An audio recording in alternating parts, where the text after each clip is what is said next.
Welcome one and all back again to the Umzansi Esports League, brought to you by Nodwin Gaming Africa. We are here for our fourth season as we continue to see the best that African esports has to offer, the best that these players have to give to us, and the most incredible entertainment available to you of esports action within the continent. My name's Snare, and today I'll be joined by Tendo Plays as well as Aero OG. And now we are going to be back because we took a little bit of a hiatus last week. There were some things that were happening in the unfortunate real world that prevented us from bringing you the broadcast. However, we have not missed a beat. Every single piece of competition to be played out last week was played out offline. So every single result is still going to be relevant today. And of course, now that we are into our fifth week, we are over halfway to getting ourselves into the semifinals and more importantly, into the grand final stage of our competition. So every single minute of action is of utmost importance. Aero, good sir. Good to have you back, OG. How are you feeling this today, sir? And how have your last couple of weeks been for yourself? Well, no, I've been good. Load shedding's looking to slowly evaporate out of our houses, I guess, if that makes sense. But now, very hyped to be here for the week 5, and I'm looking forward to the games that we have played today. So let's see exactly what is going to be happening over there. But week 4 was quite something that we missed out on, I have to say. Yeah, we missed out on some incredible things off the card there, Tendo. Unfortunately, there was a bit of blackout gaming, but nonetheless, still some amazing results that should bear some. It could legitimately be those results that happened off air might actually have major ramifications on what this entire tournament is going to look like. So talk to us about some of those games as we see the schedule for the day, as we look forward to the upcoming matches for the evening. Yeah, we had quite some interesting fixtures going down. I don't actually want to spoil it too much. I'd rather, let the people see for themselves, get a bit of a reaction. But the table is looking topsy-turvy, and it's not quite what we would have predicted in the beginning of the season. I feel like we had a painting that we illustrated in the beginning of the season. Like, all right, guys, look, obviously it's going to go like this, because we have these stats. We've seen, certain players performing at a certain caliber. But actually, when we get to the crux of things, it's everything is going upside down, and it feels like a surreal painting right now. Very surreal indeed, and it's especially surreal given where we are. It is week 5, so that means that we are very, very much approaching the grand finals and the championship Sunday, which will determine the fates of many of these players. Today's action, of course, Young Savage versus the Beast Bianchi is supposed to be the first matchup, followed by Ruksa the Ruler versus Masum. And then afterwards, of course, we're going to be having our usual PUBG Mobile action of Erangel, Sanhok, and Miramar. And we have to remember that what everybody is here for, they're in competition not just to be crowned the best within the African continent, but for a share of this incredible prize pool. $17,600 that we are giving away, $15,100 of it within the PUBG Mobile side of things. Erstwhile here in FIFA22, it's $2,500. It might not seem that much, Aero, but when we take a look just now at how this money is distributed, this is legitimately life-changing money that could be given to the winner. Exactly, and when you have, the leaderboard the way it is right now, it's rarely going to be a good distribution of prize pool towards the players, and everyone there, regardless 1st or 8th, they are earning something that just says, you know what, I was part of Umzansi Season 5, but it's not all about prize pool. It's just about competing in the finest esports in the continent, like you mentioned over there. So, yeah, those prize pool splits is just that little bit of reward that you get at the end of the entire weeks that we have in FIFA competition. So, yeah, I mean, $1,200 for first. I would love that myself. Absolutely. Unfortunately, to get there, you got to be on the other side of the mic here, so maybe next season, fam. You'll have your chance down the line. But as you mentioned there, this 5th season of the Umzansi Esports League is giving away money to everybody who is involved, because getting here requires you to come up through the ranks of the Nkosi Super Cup. However, as we look at this leaderboard, Tendo, it is the case that getting to the Umzansi Esports League from the Nkosi Super Cup, there's still a possibility of you being thrown right back into that mix. If you are in these bottom 2 positions in the standings, no matter who you are, you're still in danger of not being part of this season for the 6th season coming up afterwards. Yeah, you're definitely in danger. And if we're looking at that red zone right now, Ruksa the Ruler and Darth Mayhem, Both sitting there after 4 matches played. Of course, all the players have played 4 matches at this point, and like we said, we're past that halfway point. And I mean, look who's right at the top, guys. Bobo Beast with 10 points. I don't think we would have expected that. Yeah, we had a little bit of a prediction that Bobo might be able to break into that top 4, but sitting right at the top of the league, where now we're looking at the Beast Bianchi at 4th place. And guys, when we tell you some of the games that happened really shake things up. I mean, the Beast Bianchi went up against Masum. Masum ended up taking the win on that, and that's why we're seeing Masum in the position that he is. Still, in a commanding position, but I think the biggest surprise for me has to be Mobizilla, guys. I mean, would you have told me or expected this, that Mobizilla is 2nd in the league right now after 4 matches, and 4 is enough matches for us to really understand where everybody is right now? I mean, at this point, if you'd said this to me in the first season of the Umzansi Esports League, I would have anticipated this because he was on a pretty hot streak at the time. Since then, though, he's sort of fallen off, been a legitimate challenger in his own right, but never necessarily been the centerpiece of attention within the FIFA scene. However, in this particular season era, he legitimately has popped off. Like Tendo was mentioning, he's not just 2nd right now, but we are past the halfway point. He's gained himself also enough momentum to guarantee that he's not going to be in the relegation scrap. And now it's all about, can he keep this momentum going? Because one more win, Arrow, one, guarantees him placement within the playoffs weekend. Exactly. I mean, when you look at Mobizilla, we look at him having that experience behind him. I mean, he's here to teach these youngsters, these new upcoming players, a way to play. And I feel like Mobizilla has always been that unique player for me personally, because his team has never been one that is identical to the other. He's always going in with some unique, different players over there in his team, and it's just always questionable on why he has done that compared to the likes of Beast Bianchi using different players, etc. So Mobizilla always will be fascinating in his own right of way, and I just feel like him being unique is showing here on the leaderboard. I mean, 2nd place right now after 4 games and only 1 loss at hand, and the goal difference is looking quite amazing for him right over there. So Mobizilla, honestly, I see a good run coming in, and he may as well just stay consistent because he's already started so well over here. So let's see how this can end up for him. We're definitely looking forward to how his journey is going to progress. However, the main thing to celebrate right now is the fact that the top 4 in this leaderboard at the moment is not the usual top 4 that we've often had. In fact, there's not been a single time that we've had not only a defending champion, but we haven't even had the same caliber of players, the same roster of players going into the playoffs. It's always a shakeup. It's always something new. And this time around, Bobo Beast is the one that is looking like he's the one on top of the leaderboard. Of course, we have to explain how he got here. And how he got here was being able to bring down Divac here, Tendo. And that was a thriller of a matchup. Not only a thriller because of the game itself being fun to watch, but a thriller because of how far ahead Bobo was in the match. And we can see that being reflected in the scoreline. 6-2 plus 4 goal difference against the Bravado man, who's normally in such high skills. Man, what has Bobo been eating lately, Tendo? Yeah, I don't know what he's been eating, but what a commanding victory from Bobo Beast, right? He's really cemented himself as someone that we have to keep in our mouths. And at this point, he seems to be the better beast in the league, unfortunately for the Beast Bianchi in that regard. And I mean, now we have to ask a few questions about Divac, what's going on. I mean, Bobo's not too much of a competitor that it should have been to this extent of a lashing, right? I mean, guys, what do you really make of this situation? I mean, if it was a closer game, I would have been like, yeah, you know what, maybe just a bad day in the park for Divac. But this feels like it was just a dismantling by looking at the scoreline. It does, but I don't know, Errol. My feeling about this is that Bobo Beast is in a unique position where, despite being in the playoffs of the 4th season of the Umzansi Esports League, he still is mostly considered an underdog. And that gives you a unique advantages, right? Being able to train, get better without scrutiny from the outside world. So he's allowed to just get better without having to worry about the external pressure of what if you underperform today. Yeah, exactly. He's coming in here to say, I want to be a part of Umzansi League, and whether or not this is my 2nd debut or whatever the case may be, I will give my all. So Divac, in the Bravado Derby, when I got to watch him that day, he was looking so good, but 6-2, I'm going with Tendo. Something must have happened this day. It wasn't a bad day for Divac. It was more like Bobo Beast is really unlocking that cage now.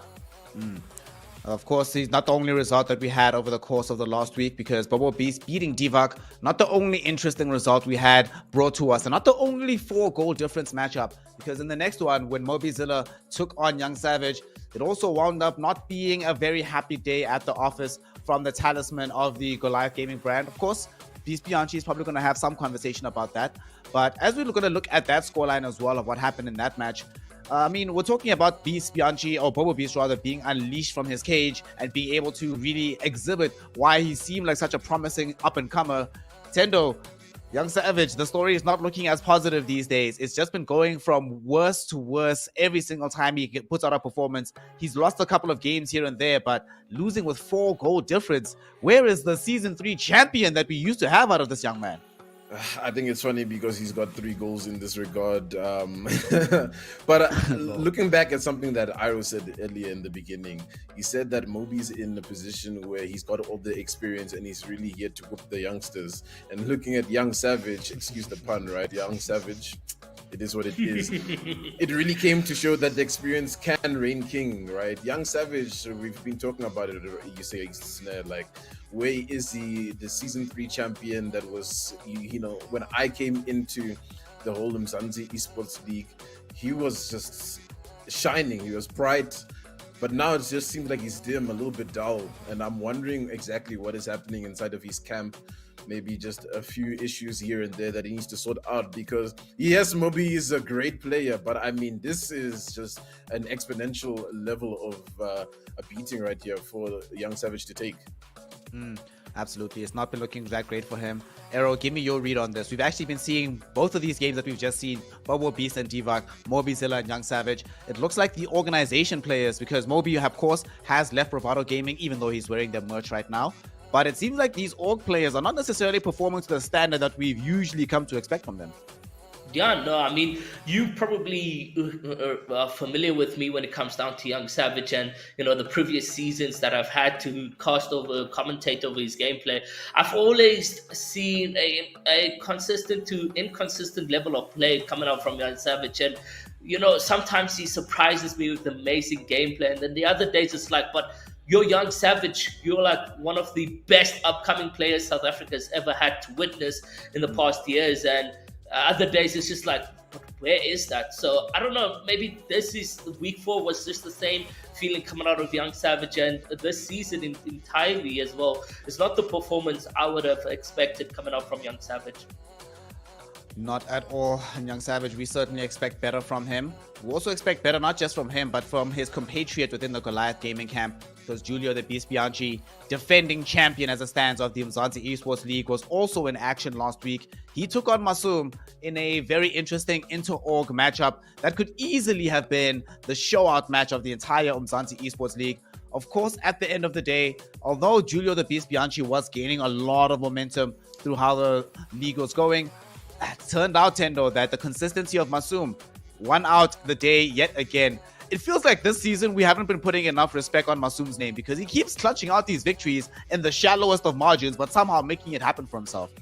Yeah, I would have to agree with you, right? I think we came into this season obviously expecting a lot from the Beast Bianchi, and it obviously overshadowed how we had this view of Masum. And yeah, Masum has been a great competitor since, you know, day one, him being inside the Umzansi Esports League, and he always comes in moments where you really need to show how good of a competitor you can be. And this is exactly it, showing that, you know what, Beast Bianchi, yes, I know you're the talk of the town. Yes, I know you've gone to all these fancy places, getting all these experience, but I can still grind it out in my court and I can serve it up to you. And this is exactly what's happened with Masum.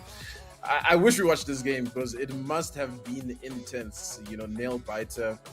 And I mean, winning by slight margins like this is one of those, you know, really good feelings that you get as a player like Masum, where it's like, you know what, it doesn't have to be all fancy, doesn't have to be flashy all the time.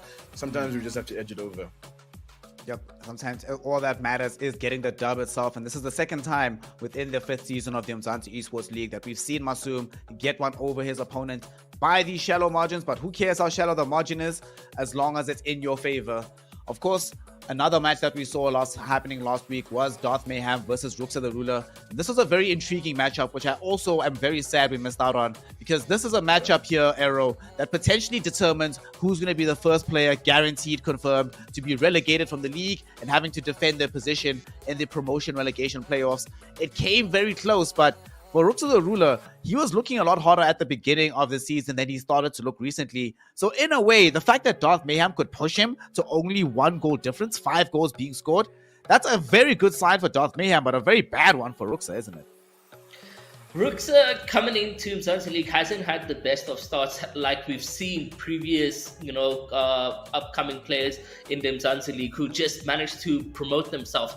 So Ruxa, I would rather say this is a massive W for him, because the critics have been coming his way. Come on, you've made it over here, but you're not proving yourself. So him finally getting a win. Yes, it's against Darth Mayhem. Darth Mayhem, which also has just about 2 season experiences here in the Umzansi League. It's still a victory in my book, and this is maybe where things start to turn around for Ruxa, and maybe he starts seeing the light at the end of the tunnel. I mean, it's been a dark start to his debut in the Umzansi League, and I'm hoping that here you can tell that he's fought for this win. I mean, it's a 1 goal difference, but it's 6 goals to 5.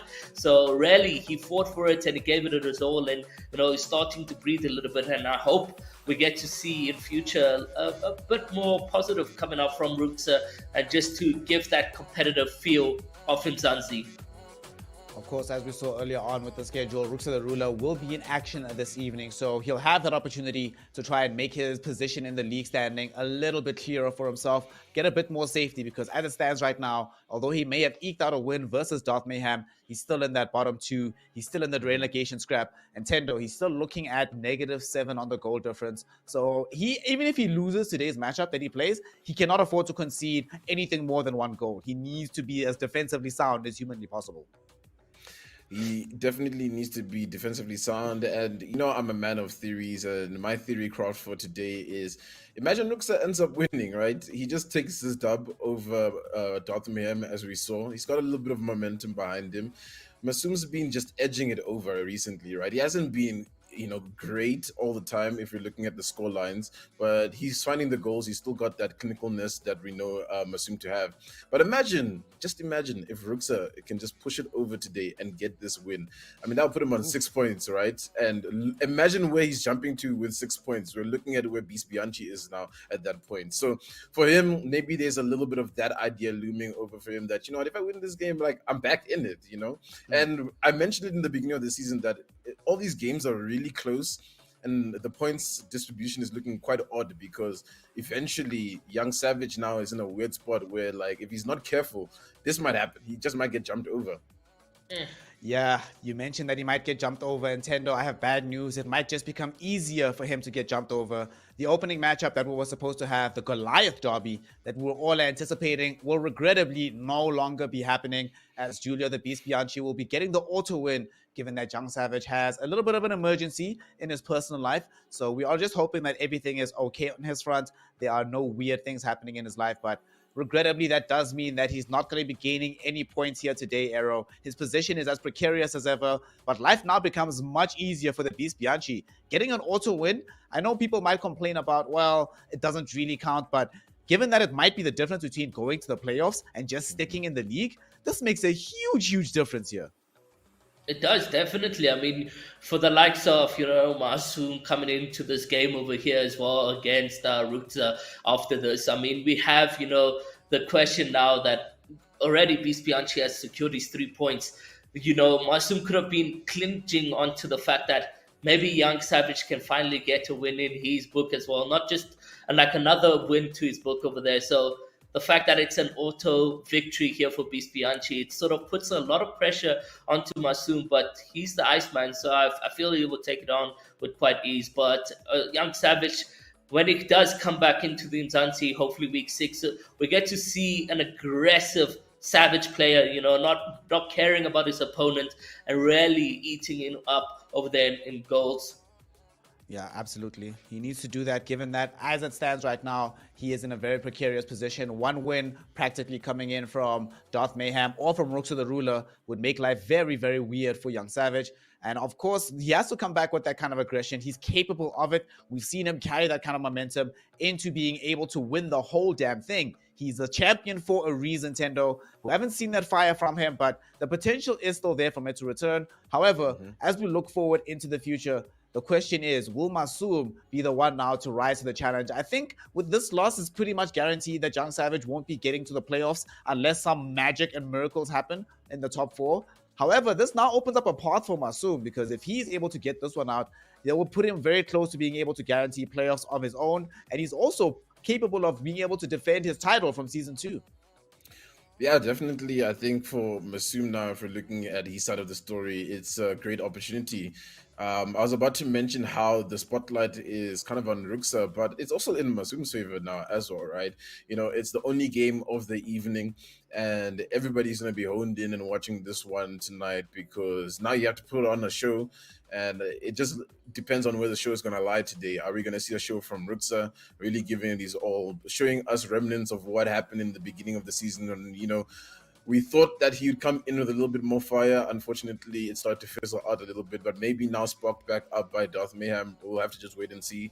Or will Masoom stay cold, cool, calm, and collected and just close it up? And like you said, for him, it's almost guaranteed playoff. He can start, crafting up ways on how he's going to approach the game in that later stage of the season. So I think it's going to be interesting. I don't want to give a prediction because it might be wrong on who wins, but for me, let's just see what happens, man. It's up to fate today. Yeah, I think we'll be kind, given that we missed out on last week's broadcast. Let's avoid any casters' curses and just enjoy the games for what they are. But Aero, Tendo brings up a very interesting point about pressure, right? Mentally, especially on Masoom, because he's in a situation where not only can he really define his fortunes in future by winning this game out, but he's also in this very interesting situation where most of the games he's gone into this season have either been even or him being the underdog. This is going to be his first outing so far where he's the one in the commanding position. Do you think that's going to have an impact in terms of how he approaches the game? Honestly, I don't see Masoom changing how he plays. You know, he's a very defensive man and goes in for the counter attacks. Why change when going up against Ruxa? You know, you just might just be too laid back and think of, you know what, it's Ruxa. He's only had one wing in his book. I can change my gameplay and try adapt to something different where, you know, that just may potentially break that coldness that we get to see from Masoom. So here Masoom mentally just needs to stay the same, keep the same pressure at mind that, you know what, this is the Umzansi League and anything is physically possible. And when we look at it, I mean, it is because DFAC losing those matches that he had last week at such a massive level against Boba Beast, I mean, we can only expect the same sort of rooks against Masoom, you know, new blood over here. Anything's physically possible. So I rather, for me, if I was in Masoom's ear right now, just say, play the same as you have the past weeks. It's been working out for you. Those one goal that clinches you over is working out. Keep doing that. Tendo Arrow is right about Masoom just being able to maintain consistency. If he does exactly what he's been doing, he should be favored for the matchup. However, he also mentioned that Ruxa has a responsibility to present surprises. And some of the goals we've seen Ruxa attempt, and one or two of them that he scored, have been some of these screamers outside of the box, looking for these massive corner lashes directly out of nowhere. Is that going to be the winning strat for him? Is there no other option but to try and get Masoom the elements of surprise as a key to victory?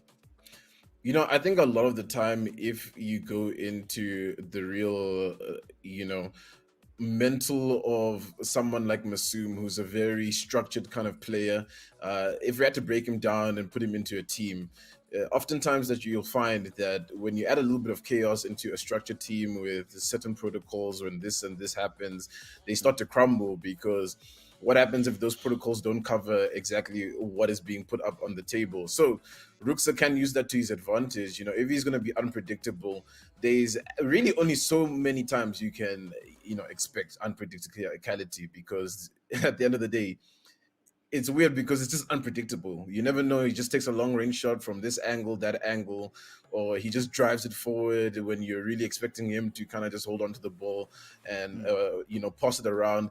And I think it'll be interesting, especially looking at maybe who Ruxa has inside of his team right now, if he's playing the same kind of cards that everybody's playing, because we always see the Nkosi players come in with a little bit of their own madness. We'll see if he's really conformed to the meta or if he is going to bring that level of madness, because being used to a specific meta is also a little bit stressful in that way, because then people start to become a little bit too comfortable, and then that's when unpredictable things happen. Absolutely. So Ruxa is going to have to try and do something special in that regard. It's interesting that you bring up meta, because for the longest time, it's felt like Masum is in either one of two positions. Either he's a step behind the meta or a step ahead of it, and everybody plays catch up to try and do what Masum is doing. A lot of these cards that we started seeing in many of these teams came from Masum in the first week. He was the first one to the Jude Bellingham curse that player, but whatever. It's very, very good. Use it. And he was the first one to find himself in the situation where he'd get Alphonso Davies in the team as well, which has been such a good card.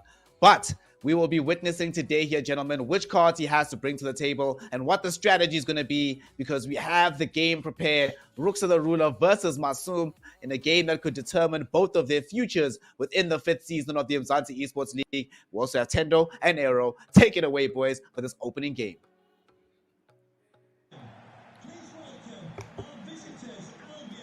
Okay, it is a very lovely Tuesday evening here, ladies and gentlemen. Let us see what is going to go down here between Masum and Ruxa the Ruler. I mean, Aro, what's your call, right? Let me ask you for a prediction. Where do you think this one is swinging to? You're putting me on the spot, Tendo. You're putting me on the spot. I mean, man. we haven't had you on, this for a while. Gotta put you on the spot a little bit. Well, honestly, I'm going to go in Masum winning this game 2-1. Okay, 2-1. Interesting scoreline. ROG has given it. There was an attack just now from Ruxa the Ruler, but things will calm down. Bellingham now on the ball. We'll see exactly what Masum can build up from this play. And, this has the potential of going two ways, right? It's either going to be a screamer where Masum is just commanding a lead, or it might be a little bit close here and there. You might see some remnants of Ruxa really giving it his all.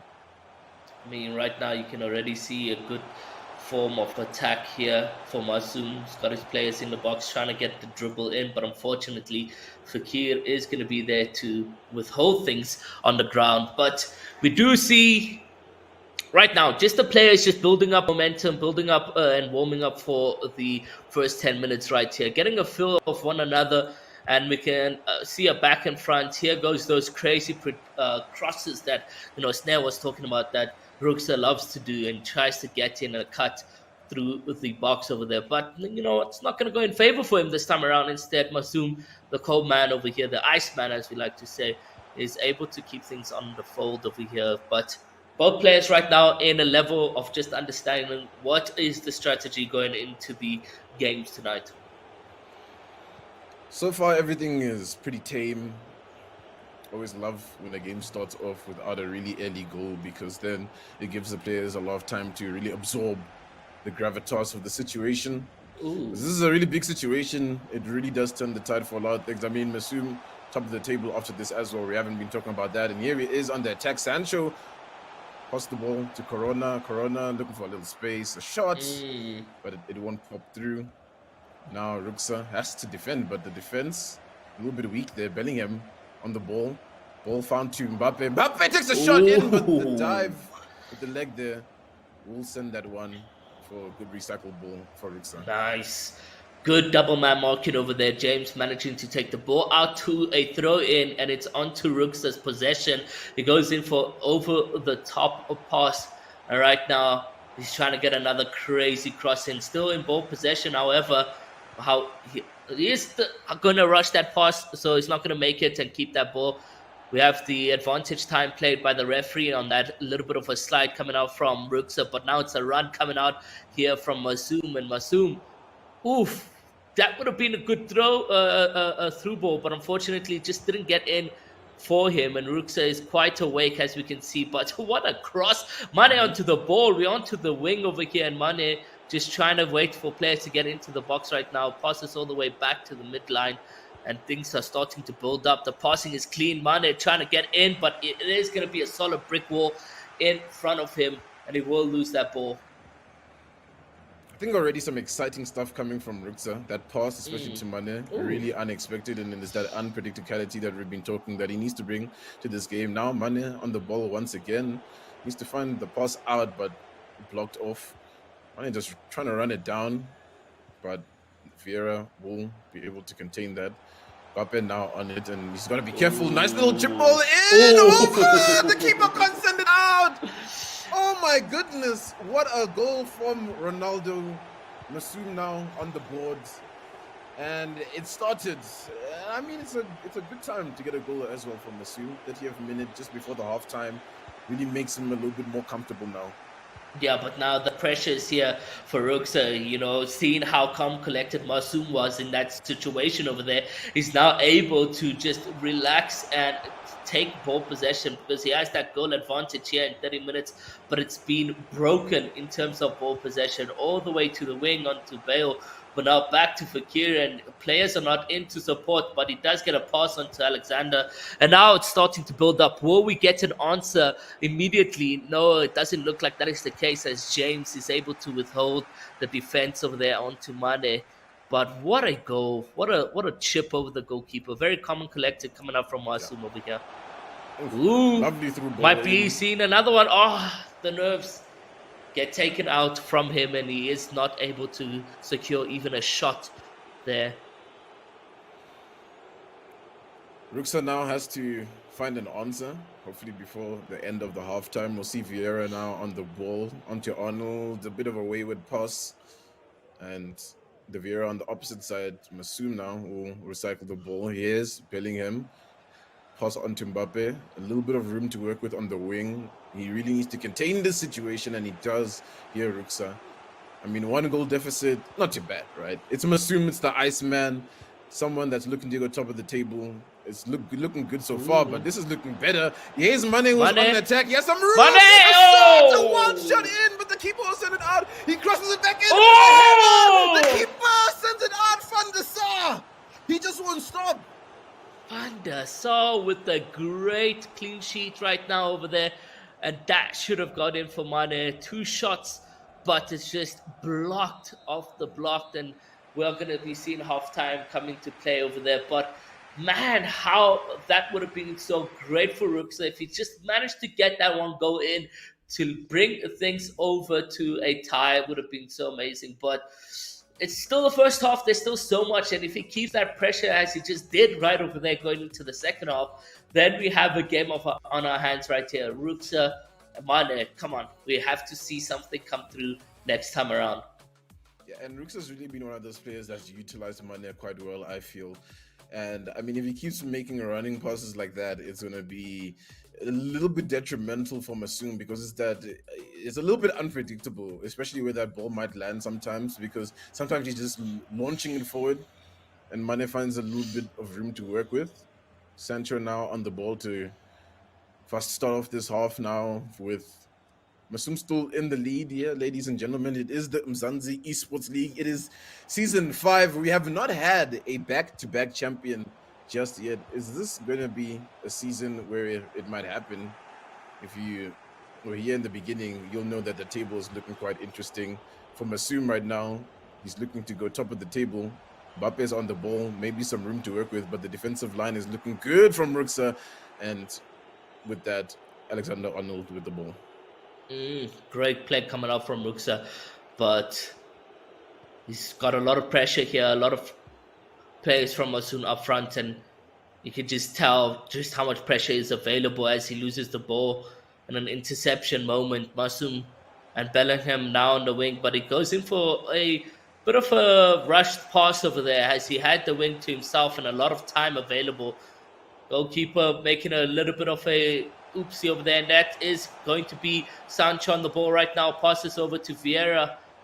Goes back to Bellingham, onto Ronaldo. Ronaldo has an open maybe. Playing around, trying to get the dribble in, but no, he is going to lose that. And Ruksa's defense manages to clutches that one up. And now a lot of players are running up. And Vieira, unfortunately, losing the ball and goes out for a throw-in. And it's still on to Ruksa over here. So that's good right now. And we can see him breathe a little bit in that throw ball because he's got the ball onto Mbappe right here. He takes the shot, but bit of a risky one. Gets blocked, goes in for a corner, doesn't take the crossover. Instead, he passes and takes the cross now. But it's Van der Sar to jump and catch the ball. Yeah, you ain't going to get past Van der Sar with a cross like that. Nope. Good look, at least coming in from Ruksa. We'll see if Masoom can respond. Ronaldo's been looking dangerous as of late in the Umzansi Esports League. And we're talking about the OG Ronaldo. Let's see what happens with Bellingham running into the box. Finds a pass in. Here's Ronaldo, who we've highlighted so far. Vieira on it now. What will happen from this moment? Sancho's found the pass into Marquinhos. And Marquinhos will send it out, but the ball hasn't just been recycled just yet from Ruksa. And now Mane on it at least. It's a little bit haphazard. It's a little bit all over the show for Ruksa. It's not calm. He's playing a little bit frantic, but maybe that's the kind of pressure that he needs to feel for him to really perform in this situation. A cross in, but yeah, James will be able to pick that one up. Yeah, no, just a little bit of a hopeful cross, that one over there, as it just goes on to James. But now Davies on the wing and fast-paced player. What a nice tackle coming out from Alex over there. And the players come out in this position. But, I mean, Tendo, we're at this player right now where, second half has had a little bit of an ups and down. But Ruksa looks there, but he can't come back into it. He can. I see a potential play coming out from him if he's just able to breathe a little bit and have his players perform up right over there. Because, I mean, if you look at Mane, he goes all the way back to the defense line to help in the pressured moments over here. So we need Mane more on the wing where he can get those nice throw balls in. And now we just need to wait for that to come in. Vieira playing it to Fekir. There's a lot of tension right now between the two because there's an opportunity now. With Mane, finds the ball in. Bale is on. Bale took the shot. A cutter down past the keeper. And things are starting to get a little bit interesting here, Iro. I mean, told you. You said it. He just needs to breathe a little bit, find a little bit of composure. Yeah. And it seems as if he's found it against none other than the Iceman, Masoom. But we know Masoom has not cracked just yet, right? He still has an opportunity to make something happen. Pass into Marquinhos. Good job there to cut that one out. Yeah, I just needed these players to be formed over there, and that was exactly what he needed. Goes in for the over top right there. Mbappe on the run. He has a player to pass through, but it is going to be two defenders on one, and that pass is going to be intercepted and blocked right now. And Masoom is able to save Sancho on the run. A slide comes in for Acuna, but Acuna stays calm and composed, and he's still on the ball right now onto Mbappe. Masoom just building up his play right here. Still need a couple more players coming up for him. And you can see Bellingham coming in to support. But now it is here, and this is the final moment. And there's a shot, and it goes into his leg. It isn't offside. It is Mbappe to score that one over there.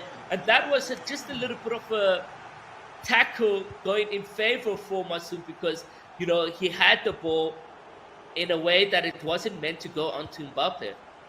Yeah, I think just straight after that chance, it looked a little bit disjointed from Ruksa. And he wasn't really able to find any stability. And now it still looks like he has no stability. A shot in from Masoom. What a cracker. No. My goodness. I was talking about Ruksa having to take these long-range shots and be unpredictable. But Masoom has read the game plan. He's downloaded the script of today. It's gonna be him who's leading the charge once again. Mbappe is on it, maybe some room, but now Militao will be able to send that one out. Ruksa needs to find a little bit of solid ground right now, Iro. Yeah, he does. I mean, he's a little bit broken, as I would say right now, as his formation and everything, and the pressure just coming out from Masoom is way too much for him to handle. Acuna scoring like within the 2 minutes of the second goal, that just shows exactly what we have coming out from Masumi. He isn't playing in the games. He's not holding back here in Ruxa. He's taking full advantage of this game. And we can see exactly that already being built up. 90th minute right now. Last chance coming out from Ruxa. Can he bring the deficit down over here? And he has the ball into the box, but that was it. And now we go into the second match. But a 3-1 on the first game over here that we have coming out from Masoom and Ruxa. And I have to say, Masoom with the Kuna shot, man, unpredictable play coming out from him. Yeah, it was absolutely insane, I think, because I wasn't really expecting Masoom to be one of those players that would go for something like that. It was a little bit outside of the box, right? Usually Masoom is inside the box, and he's a little bit more calculated, looking for a little bit more high percentage shots to get his goals in. But that was one of those ones where we could have given it like a 75% chance of it going in at most, even, and he still took it. And that was it that pushed him over to give him the edge in the second leg, because now if you're Ruxa, you're shaking a little bit. It's like, all right, I don't know, it was looking good for me. I thought I was playing at my best, but this man is just shaking me up, and I don't know if I'm able to get back on my feet. I mean, Iro, coming into the second leg for Ruxa, what is the game plan? Because you definitely can compete with Masoom. You can see it. He's scored at least one goal so far. Exactly. And I think right here what we are seeing is just the composure levels coming out from Rooks over there. He understands what's at stake right now, and he's getting shaken up about what he needs to do versus what's actually happening. So right there for Rooks is that level of gameplay where he scored. That is what we want to see coming out from Ruxa consistently. And if he can play at that level of playing field, I mean, he has a level shot with Masoom, but unfortunately it isn't the case, because Masoom isn't stepping back. He's putting in a lot of pressure onto Rooks over there. Mane, who's a winger, is coming all the way back into the left back over there, or the right back, and it's just not where Mane's position is. So he's not able to do what he likes to do in those long range passes. And I mean, look, it's going to be interesting how this next game goes and how it starts, to be honest, because there's going to be a lot of weight on Riksha's shoulders to find an answer right in the beginning, because there's no room for him to give a goal into Masoom's favor, because it's already in his favor with the fact that he's leading by 1. I mean, with that, we don't even have to wait any longer. The game is ready to go. So let's just hop right into it and see what kind of answers Ruksa the Ruler will have over here. It is the Umzansi Esports League, hosted by Nodwin Gaming. Guys, make sure you go check them out on the Twitters, on the Instagram. They do be posting some dope content, keeping you up to date with what is happening inside the league. Now, here there's PUBG later as well. PUBG later. But there's nothing more finer than the second leg of the match right now between these two players, Masoom and Ruksa.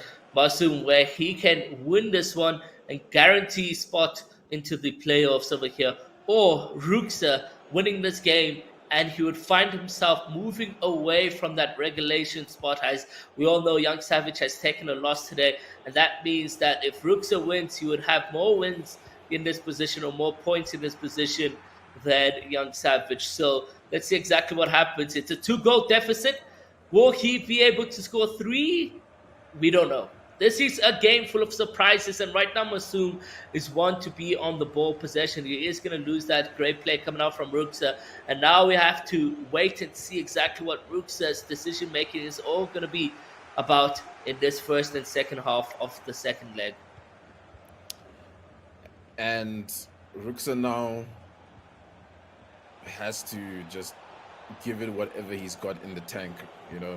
There's really nothing that's he should be holding back from Masoom. He really needs to make sure that he puts everything up on the table, because he's in a really powerful position if he does get this win, like you've been discussing, because of the situation with Young Savage. And now let's see, Masoom is on the attack.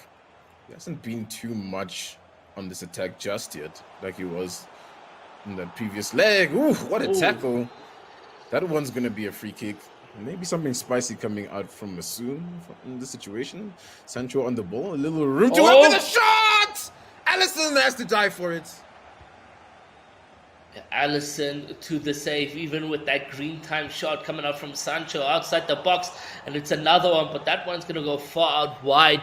No sweat broken up for Allison over there. And what a good shot, though, to make it a corner in that position there. And right now, still on ball possession. Ruksa does get tackled. It is going to be his free kick. Does get a pass through to Fakir. Playing it slow, and hopefully it does get that build-up that we've been waiting to see here in the second leg right now. Vera onto Fakir, and it is looking quite good for him as he gets the pass and a shot, but it's Van der Sar on the close coming shot over there. Instead, could have gone a bit wide. Maybe that would have been more favorite for him, but Marquinhos can't keep the ball, and now this could be a counter that goes in favor because it's Mbappe, and running is Ronaldo, but Mbappe is still on the ball right here, and he keeps running, and right now in the box, 3-2-3. Will he get a shot with Corona? Gets the pass onto Sancho. Sancho trying to find Ronaldo. And maybe Sancho should have taken a shot at hand over there and maybe increase the goal difference between these two players in this two matchups right now. But it isn't the case, and we're having a quick answer coming out from Roxa as he's already in the half over here trying to get across onto Mane, but it isn't going to connect, and it was just a bit too much power on the ball over there. It goes straight into Masoom's play. The tension is palpable between these two. I mean, Ruksa really just feels like he's got the shot here. He knows that he's been up against some of the best opposition inside this league, inside Africa. He knows he's got a spot somewhere in that limelight. And Masoom almost feeling like a gatekeeper in this situation where, you know what, you first have to get through me. I've been here. I have the experience. I know what is happening. And we'll see if Ruksa still has the fight in him. Almost the half is over as well. And he's got a player injured. Fakir is looking a little bit worse for wear there. We'll see what Vera can do on the ball. And Ruksa just needs to find a little room, a little opening, a pass, something creative. It's looked a little bit stale from him thus far. Mane on it. Vieira, Fakir.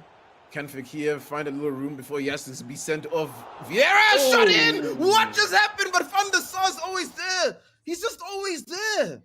He is. He's literally holding the sheets over here for Masoom, but a shot coming out over there straight to the hands. If it was, again, just a bit more wide, maybe he could have had an answer. And I think that's what we're seeing right now is a lot of opportunity for Ruksa, and he had 2 goal-scoring opportunities, but it's just the way the shot has been taken. Yeah, let's see what happens now. It will be Masoom on the ball from the beginning. Ronaldo on it. It's still 0-0, guys, but you must remember, on the aggregate, it is 3-1. The way that the game feels, it feels like Ruksa is just there, right? But he actually has quite a long way to go. He first has to find the opener and still one after that.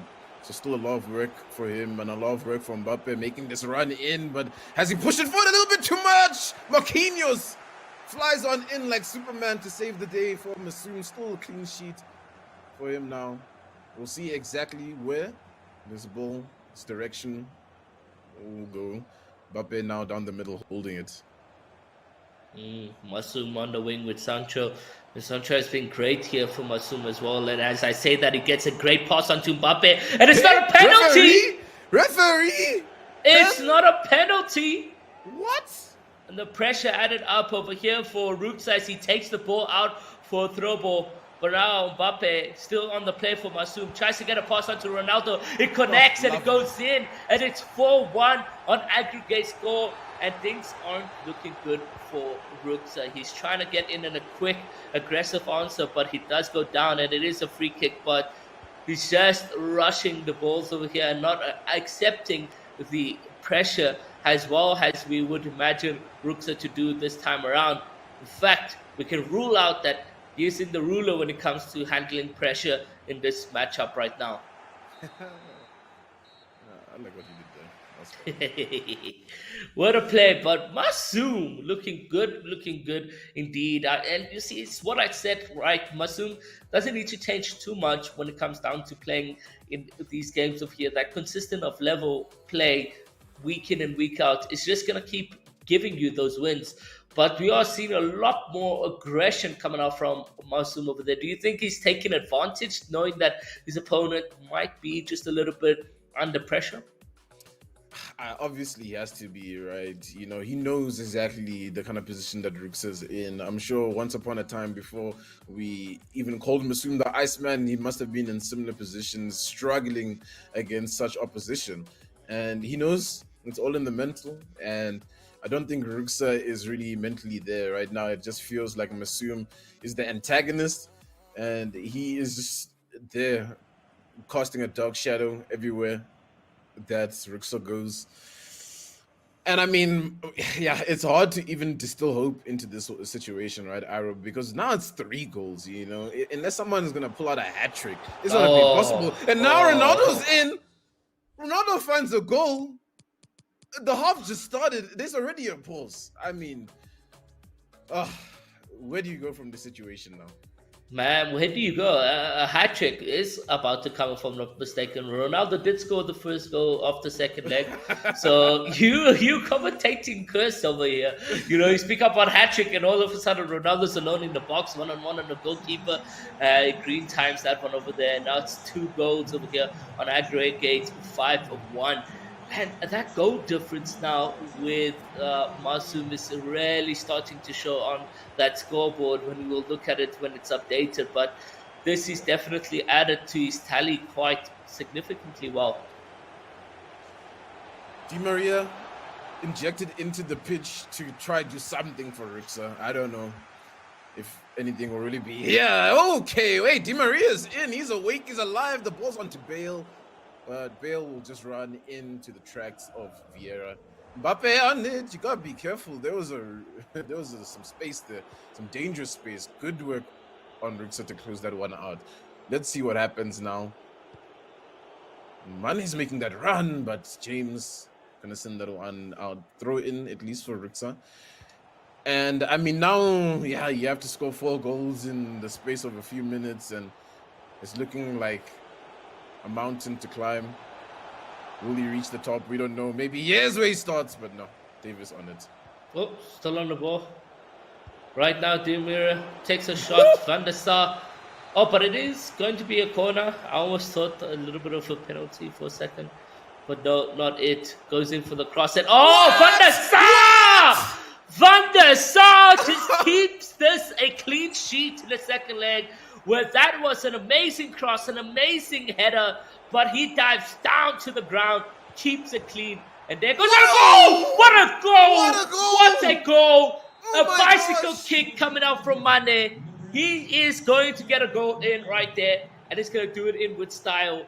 Great play coming out from Ruksa. Yes, he's been defeated by Van der Sar, not once, not twice, but multiple times, but he's able to finally pick up the phone and give that a goal. And I see this coming in. Could have been a great answer there, but it does keep the ball out. Now the pressure is on available. His defenders are there. His midfielders are in play. And that is going to get onto Ruksa right now. Really, really crazy back and forth just happening right here between these 2 players. And my nomination for goal of the year goes to... All right. Yep. I mean, look, down but not out, it seems, Ruksa, in the situation that he finds himself in. He's still yet to show us that he can compete with Masoom. Mane's on it. He's been dangerous thus far for Masoom to contain. Di Maria sends the ball out, but the ball goes to the white jersey, unfortunately. And now Masoom is looking for an answer. The phone is ringing. Will Ruksa pick up? It doesn't seem like he wants to. He wants to ghost Masoom in this situation. He's trying to find a goal of his own, but the phone's still ringing. It looks like Masoom still has something to say. Still has something to say. A cross goes in, but can I actually just say taken quickly, out. not to interrupt you there, but like Ruksa crosses? Who is this guy, dude? Oh, he's in! Oh, Whoa, what? What's he doing? No! That should have been a goal. That should have been a goal. But he's playing for the wrong team. He decided, no, let's just give Masoom this win, because that was a clear shot goal. Van der Sar didn't save it, and then you had the player for Ruksa to say, nope, I've switched teams mid-game. That was, I don't know, man. Clear opportunity to score, squandered. That's all I can say. And I was about to say, this guy and crosses, who is he? Because I have not seen a player like this who is crossing so consistently and finding a player that can cause a lot of trouble, like Ruksa. And he just needs to refine those moments that we're seeing from him and fix his defense here and there. And then now we're talking about a player that can really compete at the highest level of FIFA. Mane gonna be offside though there. So a little bit excited right now, Ruksa. Yeah, no. And that's what's nice about Umzansi, is that it brings in different traits of players, different unique of play styles as well. So we aren't going to get the same level of competitiveness among each other, but they will somehow one-up each other because of the way they play. Right now, big space Mane over here. trying to cut in, but he's still on the ball. Dybala. There's a lot of space over here, and I can see that space build up right now. Mbappe onto Dybala, but it is going to be taken out onto an offside sort of situation for Dybala right there. All right. Bale now. Interception. The Prophet Hakimi gets the ball. Gonna take the advantage there. It looks like Ruksa is Mane running in. The shot rather from the Sar once again. This man has done so many saves. You can count on him every single time for Masoom to keep the ball out, to keep things in a controllable situation. And I mean, at this point, if you're Ruksa, you're battered, you're defeated. You're on your knees, and at this point, he's asking you to beg, but it's offside. At least he's not there to add more to the aggregate score, as we are down to less than 7 minutes of normal time here in the second leg. It goes out for a throw-in right here, building up some plays. Can he at least get some goal to help with his goal difference over here? And there's a lot of players available, but he goes in for the shot, and Van der Sar just reacts. He's always there. He's like Spider-Man, and the ball is on his web sling, and he's just bringing it closer to him, because man, you would never expect goal like blocks like that coming in, saves like that. A nice ball onto Mane. Mane back to Mbappe. Mbappe kind of open over here, goes for the shot, but it is going to be blocked. Still with the pressure, Mane seeing what he can do, and that isn't going to be a foul. Still here, but no, the connection has gone off that phone call, and there is just 2 minutes at a time. Maybe we get one last opportunity of a build-up play here for Ruksa, and as he has some players running up, he goes in for the dribble. Mbappe does send that one going flying, but that is it. The bell or the whistle is sung by the referee, and we are going to be seeing an amazing performance coming out of Masoom. He does get that 5-2 aggregate goal score, and that means he is celebrating tonight with a good victory, taking that one up over there from the opponent, Ruksa. And I mean, I just am waiting to hear what Sne's first talking point is going to be, because where do you start, right? Is it Ruksa with these crazy crosses in, and where is he getting this out of? Or is it going to be a Van der Sar story once again, where it's just like, how many times does Van der Sar come in clutch for Masoom? I mean, honestly, I don't even know where to begin over here. I mean, Sne, what is it? Where are you starting with us over here? Because I don't know.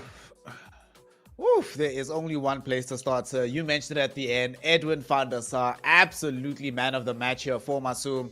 It was a phenomenal performance. Honestly, this felt like we were watching the game when it first released, when these goalkeepers were completely unbeatable. Because Masoom, yes, he scored these 5 goals, but honestly, there were more than 6 goal-scoring opportunities that Roxa the Ruler found himself in that were clear on goal. Should have been an opportunity to finish, but Edwin van der Sar was on point. And unfortunately, we could start to see it, Arrow, that it was affecting Ruxa's confidence.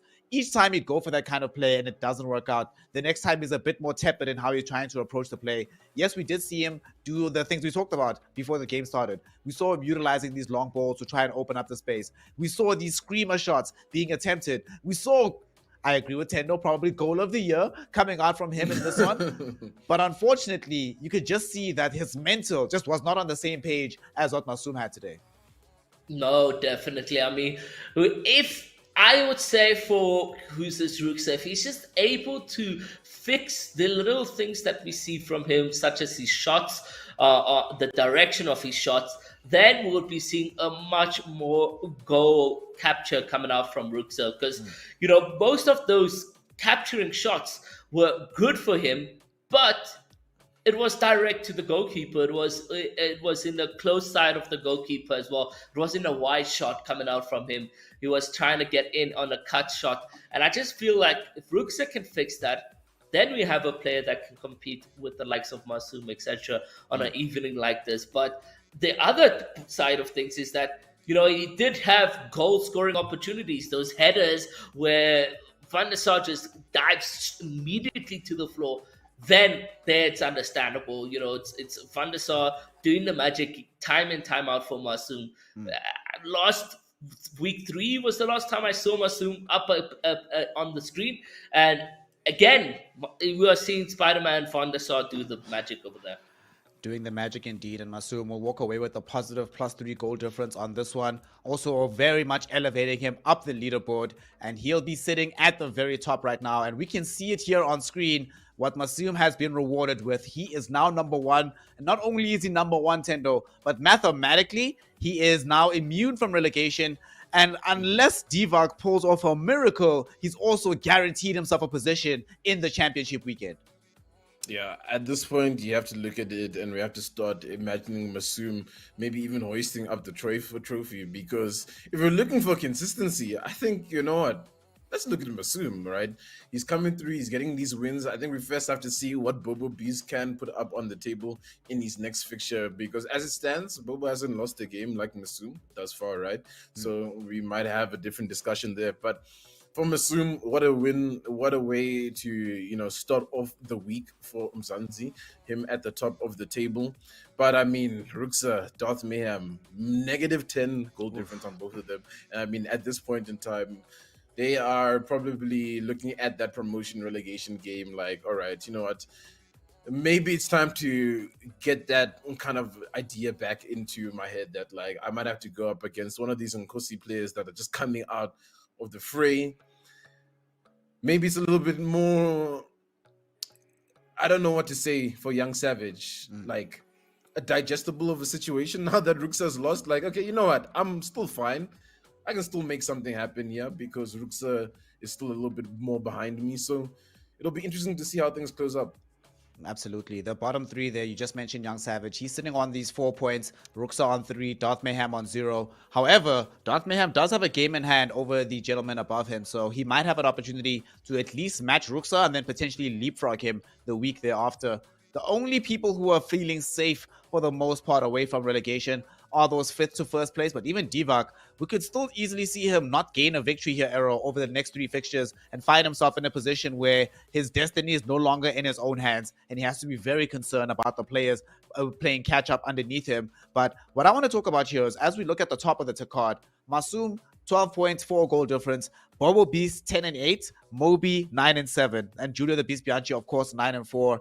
It does feel like Masoom, he's been the most consistent, sure, but it's come at the cost of having some of these exhilarating matches that allow him to gain massive goal difference. A lot of the victories outside of today, of course, have been with these 1-2 goal margins at best. It's having a little bit of an impact on his goal difference, and it means that although he is at the top of the table right now, he's not 100% comfortable that he'll finish the season in 1st position at this rate. Yeah, no, definitely. When you look at that over there, you're looking at like even for me when I did the prediction, Masoom versus Ruksa, I said 2-1 because I've seen Masoom play. It's always just that one goal advantage that he gets over his opponent. But today he's managed to score a 3 goal difference, so that helped him a lot in his goal difference of there. But overall, him finishing, maybe now that he's comfortable being in the playoffs, let him see the next few games and play around with it, and hopefully we're able to see 2, 3, or 4 even goal different games coming out from him. But it all comes down to how Masoom then has his next matchups as well, because you have the likes of Beast Bianchi, who Divac as well, who might just be very very hungry. Even Darth Mayhem, he's there. He's saying no, I don't want to go to Nkosi. I want to fight my way back up. And if he has a matchup against Masoom, he might just answer in a way that we've never seen Darth Mayhem before. Oof. I need to hear that and see that from Darth Mayhem. Come on, fam. You need to try and level up on this one. It's interesting that you do bring up the Nkosi Super Cup because, as everybody does know, and if you don't know, let's just remind you, here in the Umzansi Esports League, brought to you by Nodwin Gaming, we don't just pick the best of the best. You have to earn your place in this league. You normally do so by being able to compete in the Nkosi Super Cup. And half of the players that we have here have been players that have come up from the Nkosi Super Cup. One of them has even won it all. The other, Bobo Beast, is in a position where he is in a very strong spot to end the season in first position. Of course, the other two, in Rooksa the Ruler and Darth Mayhem, do find themselves close to the relegation scrap. However, they'll certainly be playing as well as humanly possible to try and reclaim their position here. They still have games in hand to go. There's still a lot more FIFA action to conduct, and every minute of action is going to be important for the futures of these young players. Of course, now, given that this is the only FIFA match of the day with the earlier forfeit from Young Savage against Julio the Beast Bianchi, that means that we will now be enjoying an extended break before we begin our PUBG Mobile side of things. So we'll be cutting to that break, but when we return, we continue the 5th season of the Umzansi Esports League. We continue the hype, and we continue to see who is the best of the best of the best within Africa. Before we go, make sure that you are following Nodwin Gaming Africa on all the socials. Make sure you're following Tendo Plays as well as Aero_OG_, and be right back here in about 40 minutes to continue the day's action. We'll see you then.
Welcome one and all back to the Umzansi Esports League. Season 5 continues with our 5th week. And of course, we are now moving on from FIFA22 into the PUBG Mobile side of things to see which of these squads can really elevate themselves into contention for being the best of the best within the African continent. Of course, to help me bring you this action is going to be the wonderful duo of S-Proxy as well as DK. S, how are you doing today? We were off air for a while, regrettably, but are you glad to be back and how are you feeling about the games coming up? I am definitely glad to be back. Very keen to see how the teams have changed things around, maybe a couple of strategies that have come into play, maybe some revisions into their strategy. We did see at least a start to that in previous weeks, so I'm keen to see what they've accomplished, a little bit off camera, off of the pressure of stream, maybe bringing a little bit of a better performance and some surprising results. It's going to be a good one today. It's going to be a very good one. And DK, S just mentioned it now, we did have some games happening off air. Even though the broadcast didn't happen, the proceedings still went off without a hitch. How does it think it changes how the teams approach these matchups when they know that they're going to be televised versus when they can play a little bit in the dark?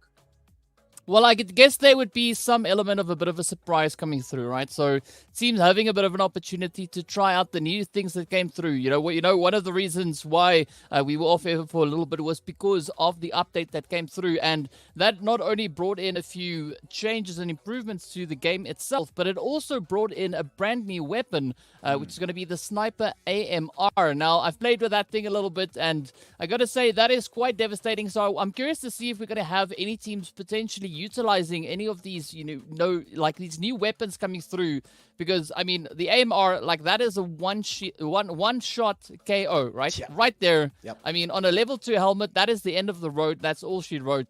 It's straight to the lobby. So I do think that could bring in quite a bit of a different dynamic to the team. So I'm curious to see how the teams are going to be adapting around about this new update that we had come through as well. As you were just mentioning it now, that these teams do have the opportunity with this week off to come in, adapt some different strategies, and DK just mentioned it now as well, the fact that the game is markedly different. However, one of the things that can often happen is the game itself actually changes, but it can take a little bit of time for you to find your rhythm and your comfort within the new and developing meta. There is no meta right now. Nobody knows what is necessarily the best strategy. So if you're one of these teams, right, who would you rather be? Would you want to be, let's say you're one of these teams at the top, like a Mad Knights or whatever, do they want to be finding themselves experimenting more, or do you think it's going to be just, stick with the tried and trusted, do what we've always been doing? And of course, we know that the 3 maps that we're going to be enjoying this evening, which we're going to see on the card just now, Sanhok, Erangel, Miramar. We've had the particular rotation of maps for such a long time. Is now the time to experiment when we're just over the halfway mark of the Umzansi Esports League? Or do you try and keep that behind the scenes, practice yourselves, and only bring out the results of that experimentation in Championship weekend? Look, I can tell you now, if you are one of the teams that are looking to not make it to the next phase of the Umzansi Esports League, you can experiment. You can bring out every single strategy that you've been keeping in your back pocket, and you need to. You need to make sure that you're going to be able to get into that next phase. So yes, if that means trying new things out, trying this new AMR out, bringing it into the action, even making it a core strategy, just trying to get some leg over on the rest of your competition, it needs to happen now. So definitely, if there's an opportunity for you to experiment and you're in that team that's away from that 24th place into the bottom half of our leaderboard, bring all of the strategies, all of the experimentation out to play. Yep. You certainly do not want to put yourself in that position where you've held too much back and suddenly you don't have enough left in the tank to carry you over the finish line. So we'll be hoping to see some of these squads bring out, especially the squads that aren't necessarily in the safest place, want them to bring out their best talents this evening. Of course, we want them to bring it out not just to entertain us, but so that they can work hard towards this all-important prize pool, $17,600 that we are giving away here on the Umzansi Esports League. 15,000 of it going towards the PUBG Mobile side of things. Quite a lot of money here, but the most important thing, DK, the closer we get to Championship weekend, the more real it becomes what you're actually competing for. It's not an abstract thing anymore. And suddenly, when you're looking at this distribution and thinking about how much money you could potentially earn, now it's not a thing where you can ignore it anymore. The teams have to be cognizant of what each individual performance might mean literally for their wallets.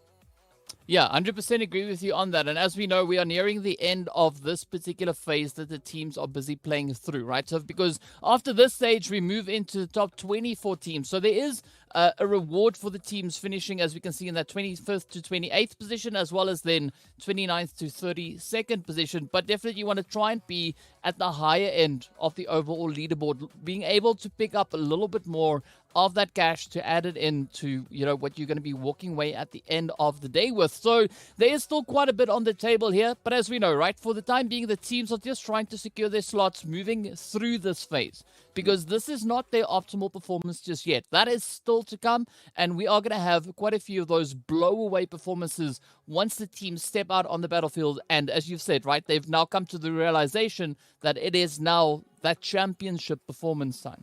Yep. Just over halfway in the league performance, and you need to try and demonstrate that you belong in the final stages of the PUBG Mobile side of things.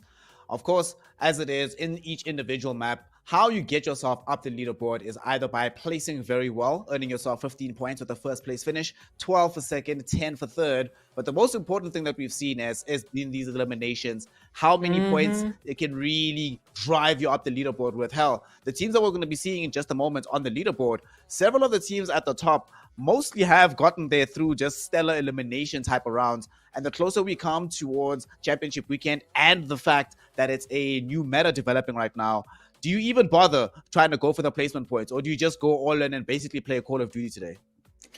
We always talk about teams, especially the teams at the top, having such beautiful balance between placement and elimination points. We often see teams, you know, not only grabbing those 15 points, but then right on top of that, they'll add another 15 elimination points. So I do believe that elimination points can be very devastating, but at least having some good structure in terms of placement points can bolster that elimination and can bolster your performance to the next level. I mean, we've also seen teams who have, I don't know, grab 12 eliminations, but then they grab 2, you know, placement points, and then it doesn't really make the impact that it would have, you know, if that was a winner chicken dinner or top 3 place. So I think it's going to be down to balance, and it always has been for most of us. So again, just get both, get everything you possibly can. You need to just climb that leaderboard, get yourself into that safety net, or potentially get yourself out of danger. We're going to be renaming you S Thanos today because you've just mentioned it there. Balance, most important thing to try and demonstrate for these squads. And of course, that kind of balance, if you can pull out a good performance today, given how close we are to the next phase of the competition, it might be enough to get you in the top 16. You know, top 24 is what you need, but you actually want to be in the top 16 just to have a little bit of a safety net for yourself. Of course, today is one of these days where you need to pull out these kind of performances. We have a very interesting structure of teams that we have coming up today here, DK. Groups A versus D. A lot of the squads that we have at the very top of the leaderboard will not be involved in action today. So that means that a lot of opportunities for some of these squads that are on the come up without the lobby being as difficult as it could be. Yeah, I mean, Ed and I, we were talking about this a little bit before we came onto the broadcast. Is there's so many teams stepping up to the battlefield here today that find themselves at the lower end of that leaderboard. So it's going to be absolutely essential for them to step it up and bring in a little bit more of a dominating performance if they are looking to be in contention to make it through to the next stage, right? Because we know currently we are still within the group stage, but this week is the second last week of group stage, right? So it's only the games we have today, tomorrow, and then of course the games coming through next week, and that will be decided to see where these teams can go. So every opportunity they can find today, they need to step up to the plate and just bring in their absolute best performance. Yep. Of all those squads that are going to be competing here today, some of them are a little bit safe. Atrox, Blackjack Esports being key among them. But the Sincerity Esports of this world, the BBCXs, means some of them might be in the hashtag safe zone from relegation, but not with a comfortable margin for themselves. So they are certainly going to be feeling the heat. It has been a week off though, and having that kind of week off, having that type of, you know, non-televised kind of games happening does give you some mental headroom to try and figure out some things for yourself within the game. Which squads are we looking for today that you think would have done the most work in the dark week that they'll be able to demonstrate for us today? Well, I can tell you what, I'm very terrified of Black Crystal right now in terms of where they're currently placed. I mean, at the bottom of the overall leaderboard, they have the most work, I would say, ahead of them. But as you mentioned, you know, the serenities of the teams, I mean, a few of the others that also have found themselves outside of that 24th placement point, or potentially too close. You know, they might be above 24, but they're close to getting relegated down to the bottom 8. So all of those teams, I would imagine, have done the most work, and hopefully they put their best performances up. We haven't quite yet seen that potentially in the overall rankings, but it definitely needs to be said that they have the most pressure. Both, DK and I were talking about it as well. We're going to be staring at Black Crystal. We're going to be staring at the Serenities, hoping that they're going to be bringing that stellar performance to close the gap within their current place and potentially getting up to 24 or potentially 16, like you mentioned, because otherwise we won't be seeing more of them for the rest of the Umzansi Esports League in Season 5, which would be quite sad. Yeah, considering some of the lofty ambitions we had for some of these squads, it certainly would be very sad to see them exit the competition early. The team that I'm looking at very wistfully and sadly upon is Slime 4KT, which we saw in the previous screen from here. They still find themselves in a very poor position overall in the leaderboard, and this is probably the last bite at the cherry before we start to say, the talking point for that squad has always been, well, they just need this one stellar performance. They'll get themselves into the next part of the competition, but the closer we get to that mark and they fail to do so, the more we're like, maybe they are just washed right now and this is not their season. However, a team like that with as much experience as they have will certainly be able to acclimate to this new meta very, very well. I'm really looking forward to seeing how they perform on Miramar today. As you mentioned, DK, the inclusion of a new sniper rifle, not only is it a one-shot kill weapon, but it really incentivizes these more map-style-centric team plays. So on Miramar, I have a good feeling we're going to see that weapon a lot later tonight, aren't we?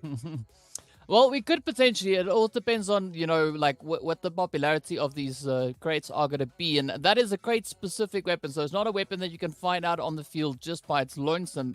So that could bring an extra little bit of excitement along. But also, what we saw come through in the update was that there was a little bit of what they call improvements to SMGs and the ARs, right? So we don't necessarily know whether or not that is nerfing that have happened, or whether it was just some, some improvements that they brought along with that. But that does, to some extent, bring in a little bit of a potential adaptation for these teams that they have to bring in, because we saw the meta before the update relying heavily on that UMP and the off chance of that M4 also then being utilized. So I'm curious to see how the teams then adapt to what this new update has kind of brought along for them.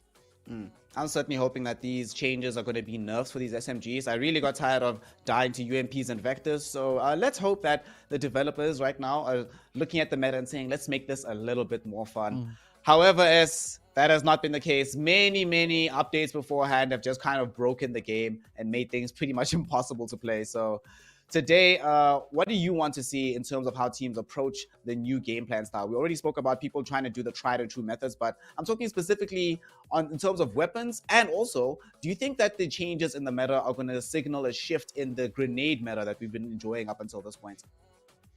I highly doubt that grenade meta is going to go away anytime soon. It is just too impactful at this point in time. You've got a lot of teams that have put in the work to make sure that they can make use of it. I mean, there's no point in throwing away those skills, those times, trains, the hours they put into training and making that happen and just throwing it away. But it's going to be interesting, and I think the teams have a bit of a surprise for us this week. I am very excited to see what surprises we have in store. Of course, of all these squads that are participating today, some of them, like Mad Knights, like the Chaos Kings, can 100% solidify that they will be moving on to the next round. It's pretty much a certainty as it stands right now, but today they'll be able to put that nail in the coffin, nail their colors to the mast, and start thinking about their future and can sort of slack off in the league portion of things. Of course, there are many squads who do not have that luxury and they need to perform here and now. And we'll find out if those squads can make it happen with our wonderful casters, DK and S-Proxy. Take it away, y'all. I'll talk to you after the game. Well, yeah, there we go. It is time for action. It is the long-awaited right match now being broadcasted here, and it is going to be quite an exciting one. As we've been talking about it already, right? There's a few teams that need to step up if they are looking to progress through to the next stage. But a team like Blackjack, for instance, right? They find themselves situated up in 5th position with 122 points.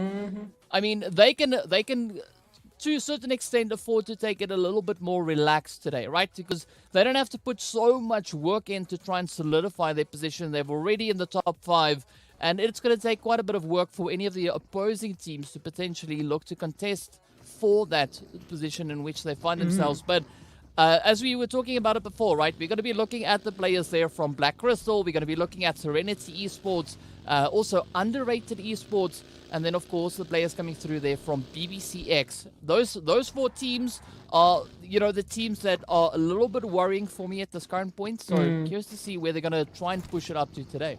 Yeah, BBCX, we mentioned it just to be able to solidify themselves a little bit higher up. You mentioned, of course, Blackjack Esports sitting in 5th place.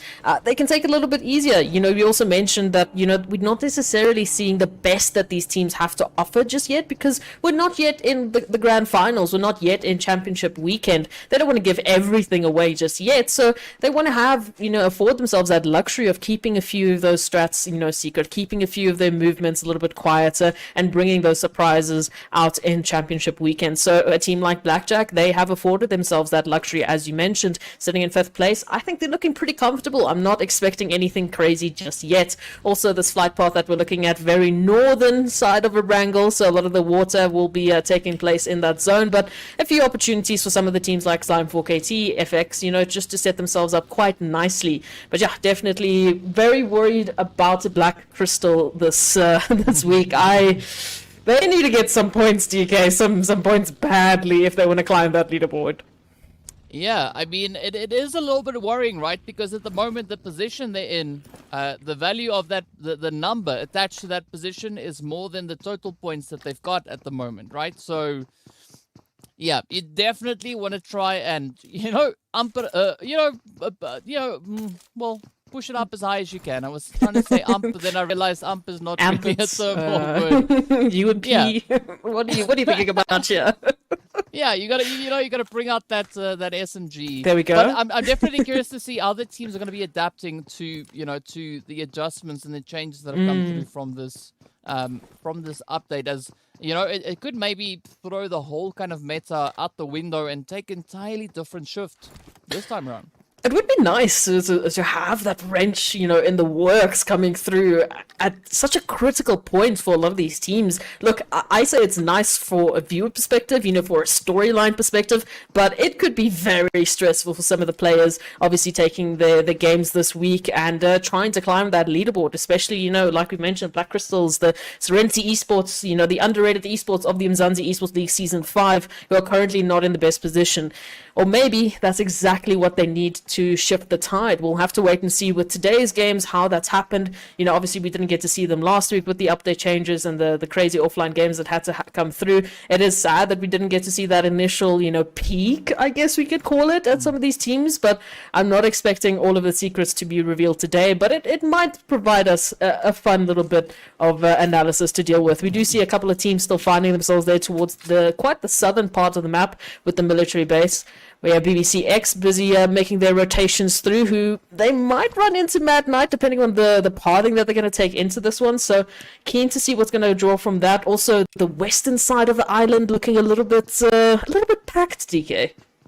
Oh yes, indeed. I mean, and it's going to be quite exciting because all the way over on towards that western side, we do see the players from Delta Squad as well as the players then from Rilla Insider moving pretty close to each other. So we could have a little bit of contention now starting to develop on that end. But for now, right, it's still that looting phase. Teams looking to get themselves set up, looking to see what they can find, and then get themselves rotated into a good position. Oh yeah, nothing too stressful just yet. Just going through all of the looting phases, maybe looking for a few surprises. Who knows? Maybe setting themselves up. It is interesting to think, at least to ponder, to see what changes these teams are going to bring in today immediately, because as we've mentioned, you don't want to show all your cards just yet, but also you do need to make sure that you are fully adapted when we go into the next phases, that there's no question marks for you in terms of your play style, in terms of what you're bringing to the map, and pushing the envelope at any point's notice to see how far, what you can get away with against some of these teams, how you need to handle some of the engagements with a few of your opponents, which sometimes can be a question mark for teams, but hopefully by now they have a better idea, especially this group A and D that have some stellar performance, in terms of the teams that we know. I mean, we can talk about Team Unique a little bit, that also have had a stellar performance up until this point. Chaos Kings currently sitting in 4th place with 150 points. There's some fantastic performances mixed in with a few of the teams that are towards the bottom half. So I feel like this group A and D specifically is a good balance of top squads versus some of the lower squads currently, at least now. We know that can change. So it's a good, I think, indication of how these teams are, going to be going up against each other. But already Sincerity Esports looks like they've spotted out a few potential victims here.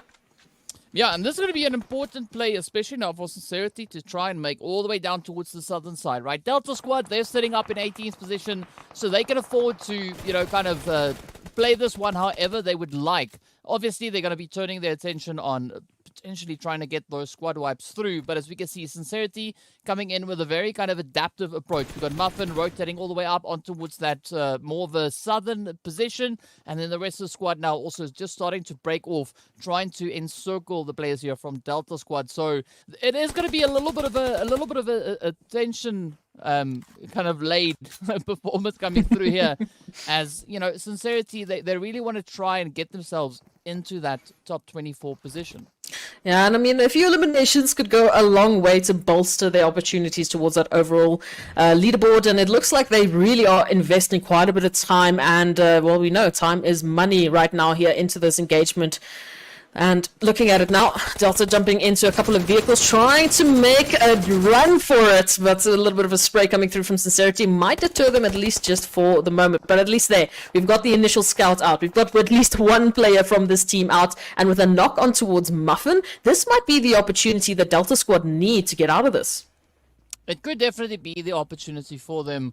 But now it's all going to come down to how greedy they are, right? Do they want to try and stick around looking to see if they can pick up all those eliminations? We can see already Ladada and Shoto starting to push across this bridge. And as we can see up ahead of them, it is going to be smooth sailing. So the major concern would be for them, at least now, just to get themselves out of this, point of contention they have situated on towards this bridge. But this could be a great opportunity now for Sincerity to get that res back up onto Muffin, get the team repositioned, and get themselves back in towards the zone. Because we can see, looking at the zone itself, all the teams are really focusing their efforts on getting themselves into a good positional setup in anticipation of this next phase.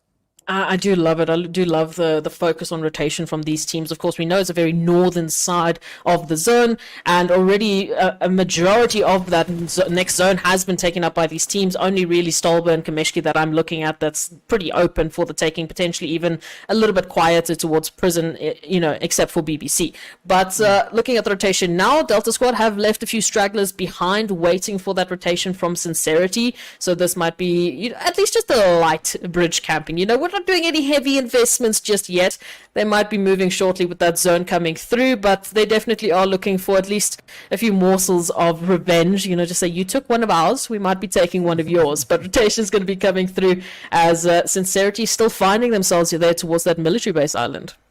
Yeah, now, I mean, this is definitely where Delta Squad needs to focus their efforts on getting themselves in a good position further up in towards the zone. Because looking at the positions already being occupied, right, they're not going to have a lot of options once they make their way up in towards this next phase. So they got to try and figure out what they want to prioritize this time around. Are they going to look to prioritize eliminations, or are they going to look for positioning? Because they spend quite a lot of time on towards that southern island, but they have nothing to show for it aside from losing one of their teammates. Yeah, that's the problem I have with those early engagements is, yes, you might be picking up a few eliminations, which is always great. As we said, beautiful balance between placement and elimination points. But as you mentioned, you're wasting time. And I said, time is money. Time is potential resources, potential time that you could be investing into looting, getting yourself better, kitted for the next couple of fights that you're going to be taking up. Now you're in this position of, well, we might need to look for a third-party opportunity here just so we can get some more consumables, just so we can set ourselves up with maybe a few more meds. Maybe the armors and, the helmets aren't looking too great. I mean, I'm seeing a couple of level 2, so it doesn't look too, desperate. Even a level 3 armor or helmet there towards Shota, as we can see. So not too bad, not too terrible, but they definitely would want maybe a few more nades, a few more consumables, etc. We do see BBCX as well setting up a few interesting developments there towards the elimination feed, as well as it does seem like FX Squad is feeling a little bit of the action there, a little bit of fire under their toes. Yeah, but again, right, this is where BBCX finds themselves in a very important position, right? Yes, they are situated close to that center zone region as well, but they are the gatekeepers of the top 24. they are positioned in 24th place, so they have a bit of power there where they can kind of control who they allow to pass them, You shall not or pass. whether or not they are going to be the team to instead push themselves up higher into those positionings. Of course, looking at the players now coming through from the side here of Mad Knight, they also just perched up on towards this off angle. Unique coming in for a little bit of that threat. But again, Mad Knight, a really beautiful setup, finding themselves up in third position, 152 points to their name. Again, they can take these engagements at their leisure. Team Unique, a very similar position, also then finding themselves in the top 8, right? Currently situated in 7th. So I'm curious to see what these two teams are going to be doing. Are they just going to go at it and, just have a swing for having a swing? Or are they actually going to try and play it super, super seriously? Because all they got to do is just try and maintain their current positioning. Oh, yeah, potentially 7th is trying to go for that 3rd place of Mad Knights. Pick up, the points where you can take out your opponents and maybe get a good sort of idea of how you stack up against a team like Mad Knight, who is currently in 3rd place. As we've mentioned, not quite the performance that we are going to be expecting from all of these teams going towards Championship weekend, but clearly Mad Knight, they've made some sort of a good investment in terms of, what they're bringing to the party. So Unique, they have an opportunity to take that away, at least for the first map, already down to 2. We do see Slime 4KT as well, taking a few potential wins here from the war against FX, already taking 2 knocks there, so also potentially maybe even 3. Also potentially getting a couple of eliminations if they can get those confirms going through. Still 16 teams, and Plaza going in for the hunt here, DK. But this is what we want to see. We want to see that aggression now being dialed up. Slime looking for a few of those openings. Unfortunately, it is going to be the players there from Team EFX now just quickly welcoming them in. And with that, it is going to be the end of the road for Slime as EFX steps up. But again, right, Slime, EFX, 2 teams finding themselves in a very kind of similar position with regards to their standings on the overall leaderboard, right? So this was, again, an absolutely essential engagement for EFX, seeing that they've already been able to pick up those 5 eliminations. Now add that onto the tally that they've got, right? Coming into this match, sitting on a grand total of 74. This could definitely be something to advance them a little bit further up that leaderboard. Yeah, potentially setting their sights towards Rilla Insiders, who are currently right above them. So I feel like Rilla Insiders also needs to step up to the plate, or Team FX might be taking them out for the count here. Unfortunate there for Slime 4KT. I think Snare might be turning in his chair right now because SMGs were to thank for that one. So not quite yet going towards the meta of SMGs not playing a huge role. But we'll see how the rest of this game unfolds. BBC, on the other hand, they have smelt a little bit of blood. And currently, we know EFX, they are down to 2 members remaining. Sully just out in the open. Oh, the pick'ems are right there. Sully has to just hold that trigger discipline. He's going to tap away at the face of Sully, and now all of a sudden Pyro down to only a Sano. Mano a mano for the rest of this map. Yeah, I mean that was quite the oops being made there by the side of EFX. Not quite sure why they're playing such an exposed kind of setup in that compound, right? You've got the hard cover there to utilize. You've got a lot of positioning that you can really play to your advantage, but instead they chose to lie out in the open, and as we saw, that was quite costly for them there. But again, now we move over to the players here from BBC, who are, much better situated with regards to their positioning on the overall leaderboard. And you can see, they're really trying to play it a little bit more on the cautious side. Already that elimination coming through there from Sunny. But all they can do now, situated up in towards this more northern region of the zone, is sit back and wait to see where the rest of the teams are going to be rolling in towards. But I'd be keeping a very watchful eye on that drop up ahead, because as we know, right, the AMR could be in that drop. Ooh. And, if one of the opposing players gets hold of that weapon, there's not much you can do with regards to hiding places. No, just hide. Just run away. Get in your car, move away. Wherever BBC is, if they get that AMR, just leave. Just leave. But I would want it. I want a little bit of chaos in this Erangel game. It's been too quiet. We've only lost one team. I want more chaos. But I mean, on that note, the last time that we were casting, we were talking about how a lot of these teams they've changed over the years of Umzansi. They've changed over the seasons. They've focused more on towards the meta. They focused and placed higher importance on placements, on early rotations, on making sure that you're in that next zone as quickly as possible, staying center of the zone, which is now once again shifted up north, which is very good to see in terms of when we compare that to the international meta, when we compare that to the teams who managed to stay alive much longer.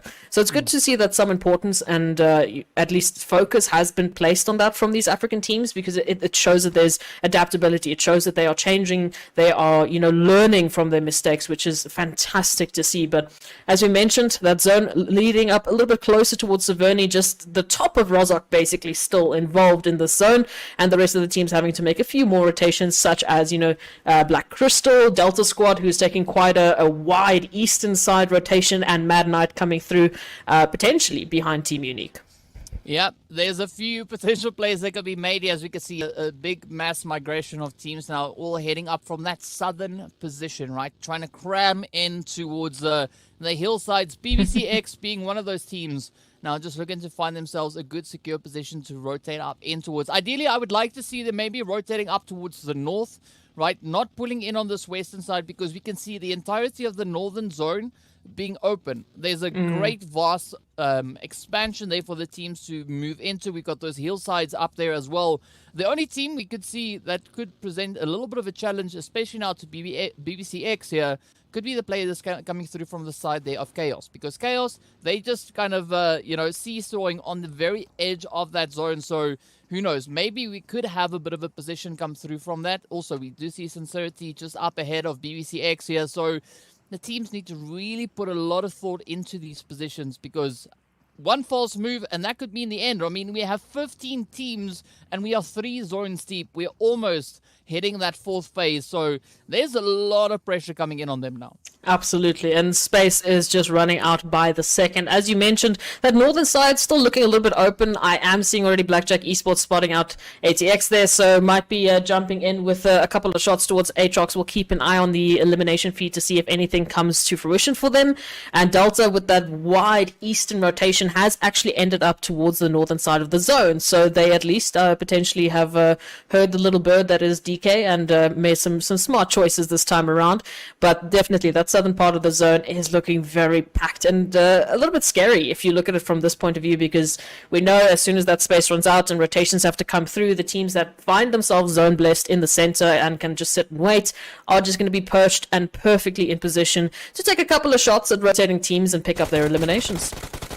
Yep. Ooh, speaking of which, it is going to be Coco here from Rilla Insider now, just welcoming the players there from BBCX in towards that. Oh, no, that's Black Clover. Ooh, all the way down towards that southern position now, as we can see also Unique coming in for a slice of the pie. They want a bit of the action. Hainsley now coming under fire. And again, right, this is where the players here from Rilla Insider, they need to play this position to their utmost advantage. They are currently situated in 16th place, but, just advancing themselves even higher up could be quite a beneficial play to be making. But a lot of pressure still riding on the players here from Black Clover, rather Black Crystal, as they are now positioned down on towards that southern edge. It is going to be a little bit of a risky play for them to try and make it. Ooh, just stop peeking. Black Crystal, please. I mentioned it. We need to see them advancing further into the zone. We need to see them having a fantastic game. Every single game counts for them to climb that overall leaderboard. So please don't peek Coco right now, because they're hitting some good shots at this point in time. And coming through from that southern side, yes, for now, they are safe. They are within the zone. They have some cover to work with. But as we know, that zone at some point is going to shift, and Erangel zones always do crazy things. So just waiting for that to pop. And actually, it has finally shifted towards the southern side, favoring, well, lo and behold, Rilla Insiders, who find themselves very close to center zone alongside Team Unique.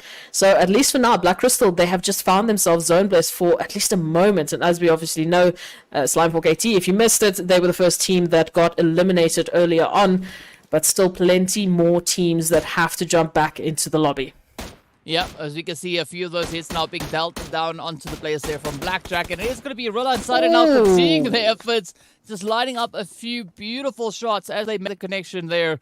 And, you know, this could be a great opportunity for them to potentially come rushing forward and maybe find a few additional points. Meanwhile, the players here from BBCX are going to be trying to go toe-to-toe now with Mad Knight and Ice Savage and Tyson. They're going to be looking to just defend this compound with everything they have in their arsenal. It's now up to Frost and Bum Bum, but there we go. The first hit coming through in towards Savage. Now let's see whether or not BBCX will be able to take control of this compound. As we know, right, as we can see up on the minimap as well, it is so close to zone, and there we go. They succeed by eliminating the players there from Mad Knight, and now they can breathe a little bit more easier coming in from that western side. Oh, absolutely. Also, just adding a few eliminations into the pocket. They should be able to get into zone relatively unscathed because Mad Knight was their only real opponent here towards the western side of the next zone. So hopefully they'll find themselves in some safe havens. Of course, still quite a few potential fights breaking out here on the map. As you can see, Sincerity and Chaos Kings finding themselves very, very close towards one another. And a few more rotations coming through that might end up making a little bit of challenges here for some of the teams tuning into Sincerity now, who have a beautiful line of sight there towards Minato, immediately being taken down. And now the rest of Chaos Kings, they need to decide, are they going to go back for this rotation, or is Swag potentially going to be able to get out of this? Oh, down to half HP. I might have cursed them there, sorry. Yeah, I mean, the Chaos Kings, right, that is what they now need to do, right? They need to stay true to their name. They need to, bring a little bit of chaos alongside with them there as we look onto this position coming through from Sincerity. Just looking absolutely phenomenal, finding that hit up on towards Minato. And now all they got to do is just hold strong, defend this, but keep in mind that that zone is going to be closing on forward, so they can't spend too much time there. So I like this approach coming through from Rogue. Instead focusing on the positioning instead of getting absolutely demolished by that blue zone that's creeping on forward.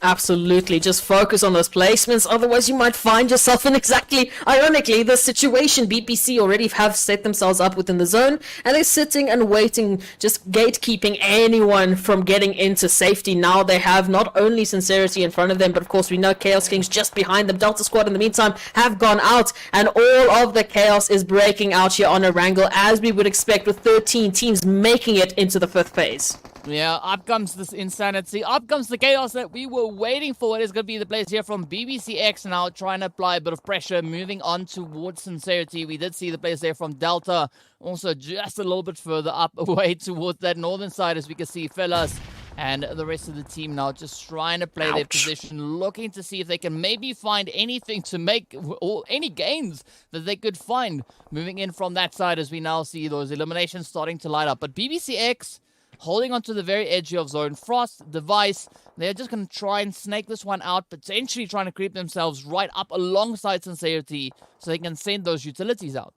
Oh, one beautiful nade would not only get the confirmation onto Slay, but potentially Rogue Baby as well. So this is the problem when it comes through. We mentioned, not having those consumables, not having those extra nades just to throw into the chaos, just to throw caution to the wind and potentially get some eliminations. In the meanwhile, we do see Aatrox now unfortunately feeling a little bit of pressure thanks to the sidemen, as well as a few other potential engagements that might occur. We have Trinity Gaming up close towards Real Insiders as well, so going to be keeping an eye on towards that one. Hunter now going down to exist, so Unique as well as Aatrox are just pinpoint focused towards Sidemen. Yeah, but they need to be careful, right? As we can see on that mini-map, there is an orange dot at the back end, but beautiful nade now getting sent through here from Aatrox. Of course, currently positioned up in 22nd position. They need to try and lock in any additional points they can find, and so far, it's still kind of that no man's land, as we can see. The Ripper now just finding a beautiful re-knock on towards Hunter. Up comes the rush. The play, are they going to get it though? Psycho just up ahead. Could this be the cleaning sweep as the players here from Aatrox now look to pick up that squad wipe, the final eliminations, and with that they succeed in sending the players from Sidemen right back into the lobby. I feel like Snare is just getting all of the answers. Is the nade meta still viable? Yes, yes indeed it is. And now Team Unique potentially might be the next team to make use of that, as they do find themselves in a little bit of a pinch now with all of the teams making their approach here towards the zone. Black Crystal next up, Aatrox next up. take a pick. Pretty much everyone is here at this point in time looking for some eliminations, looking to give them some space into this next zone, because as we know, it has been so clustered, it's been so claustrophobic to this point. Now Blackjack Esports has spotted out Aatrox, throwing a couple of utilities, and Team EFX have been taken out in the meanwhile, but this is going to be a fight to the finish, DK. Oh, and this is where we're going to be seeing those eliminations just coming in, team after team now, having to bite the dust. We can see already a few of them starting to fall. Team Unique being the team to just leave us here. And now down to 8 teams we go.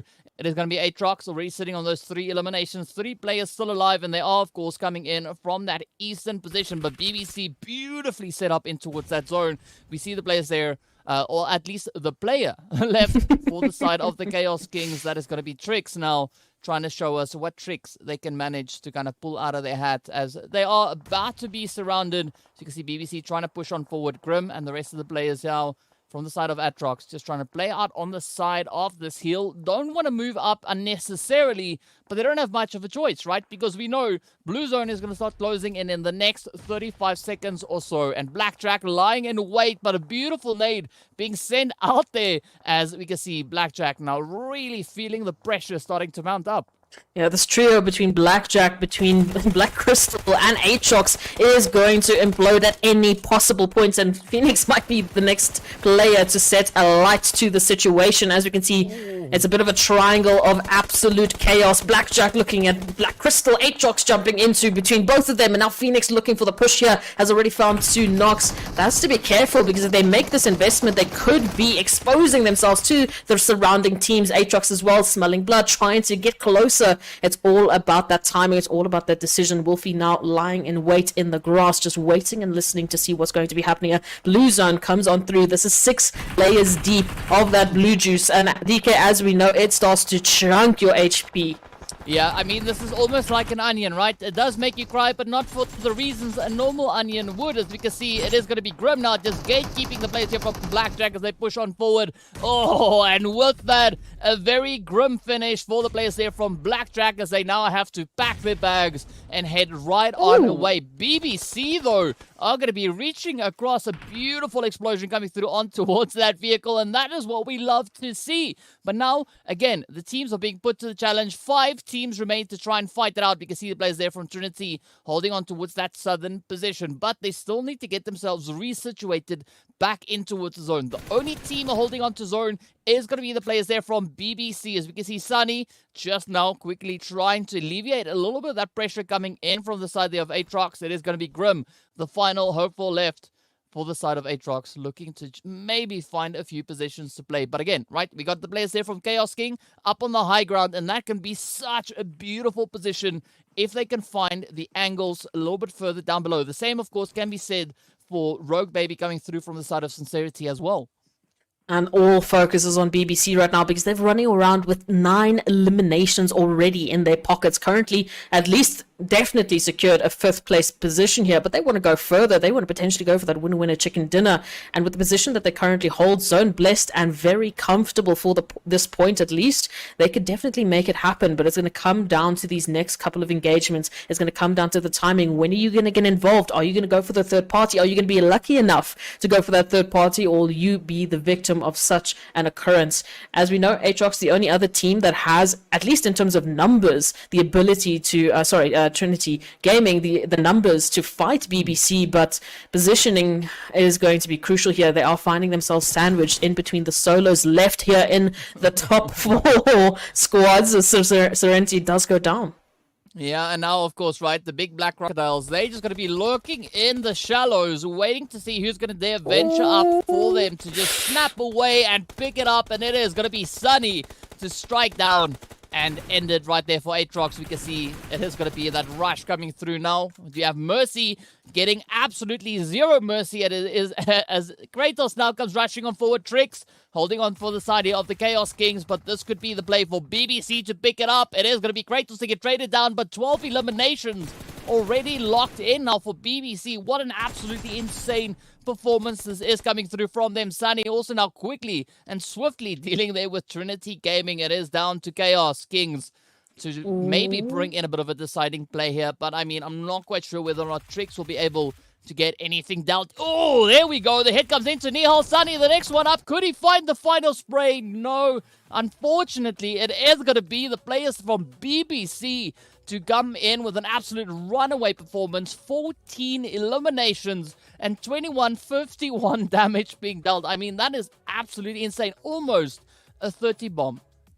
So close. One away from that 30 bomb. And this is what we were talking about, that balance between placement and eliminations. They set themselves up beautifully into that Erangel with that early rotation, making sure they were close to center zone. And then that final zone blessing came through and they absolutely just ran away with it. I'm going to be very curious to see what Snare has to say about this one, because this is exactly all the answers we were waiting for in that pre-show has been answered in this one Erangel game.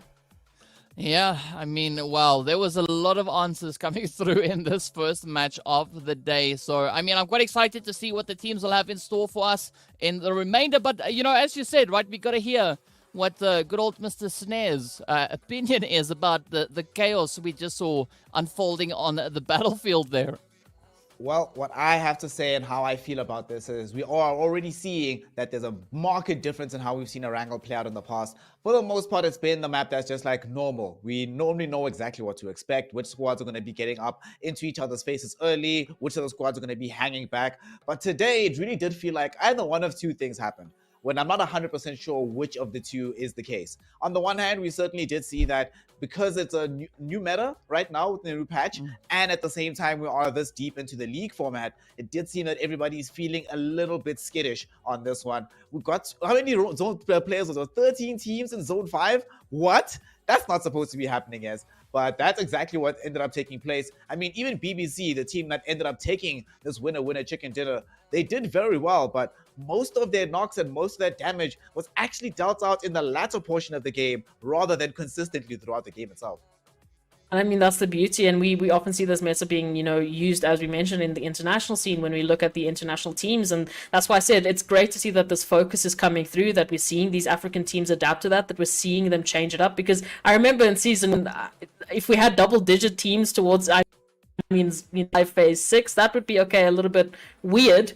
And now, I mean, that's just the expectation. You have to go even further than that. We often see maybe even 16 teams still towards those final phases. So I'm very grateful to these teams to see them, you know, changing it up and reviewing and coming through and bringing in that international spice into their playstyles tonight. Ez makes a great point here, DK. What we want to see out of these squads is not that they stay landlocked to only considering how the game is played in Africa. It's a global game, so you need to be able to understand the global competition, steal and borrow the strats that work out internationally. But from what we saw today versus what we saw from some of these squads in the last few weeks, right? What were the shining lights for you? Some of these teams that are highlighted. Of course, we had teams like Trinity Gaming finally having a decent performance for themselves, getting pretty deep into the zone coverage. Obviously, BBC ended up taking the dub. Black Crystals, not as great as what we expected, but what are the shining highlights for you, and what do you think the change has been like from the last 4 weeks into today?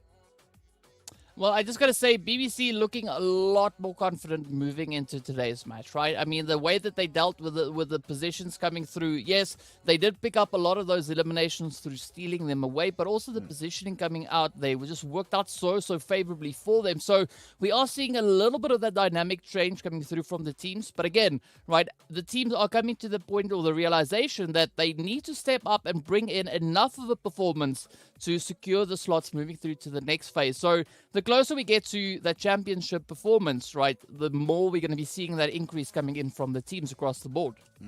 Let's see who stepped up the most here on our opening map of the evening on Erangel, as we have our match MVP decided.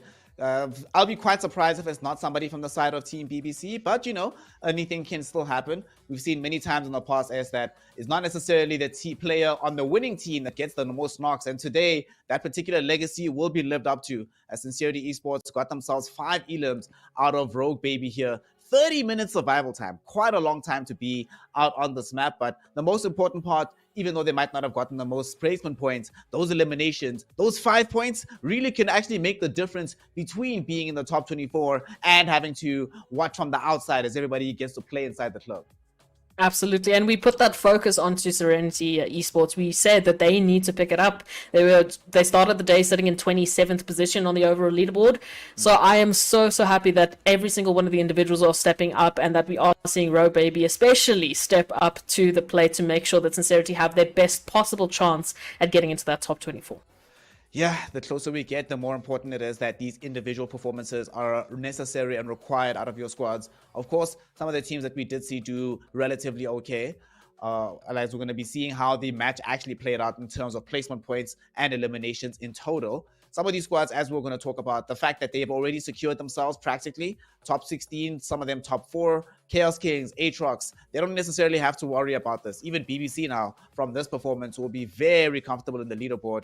But this Sincerity Esports lineup, there's a reason we keep talking about them, DK. There's a reason we're talking about Black Crystal as well. Despite the fact that overall, they haven't been doing well up until this point, we know exactly the kind of quality that can be unearthed from these squads. So, two things. Firstly, why do you think it's taken so long for them to finally start putting up these kind of performances? And do you think they have enough in the tank to still find themselves in the top 24?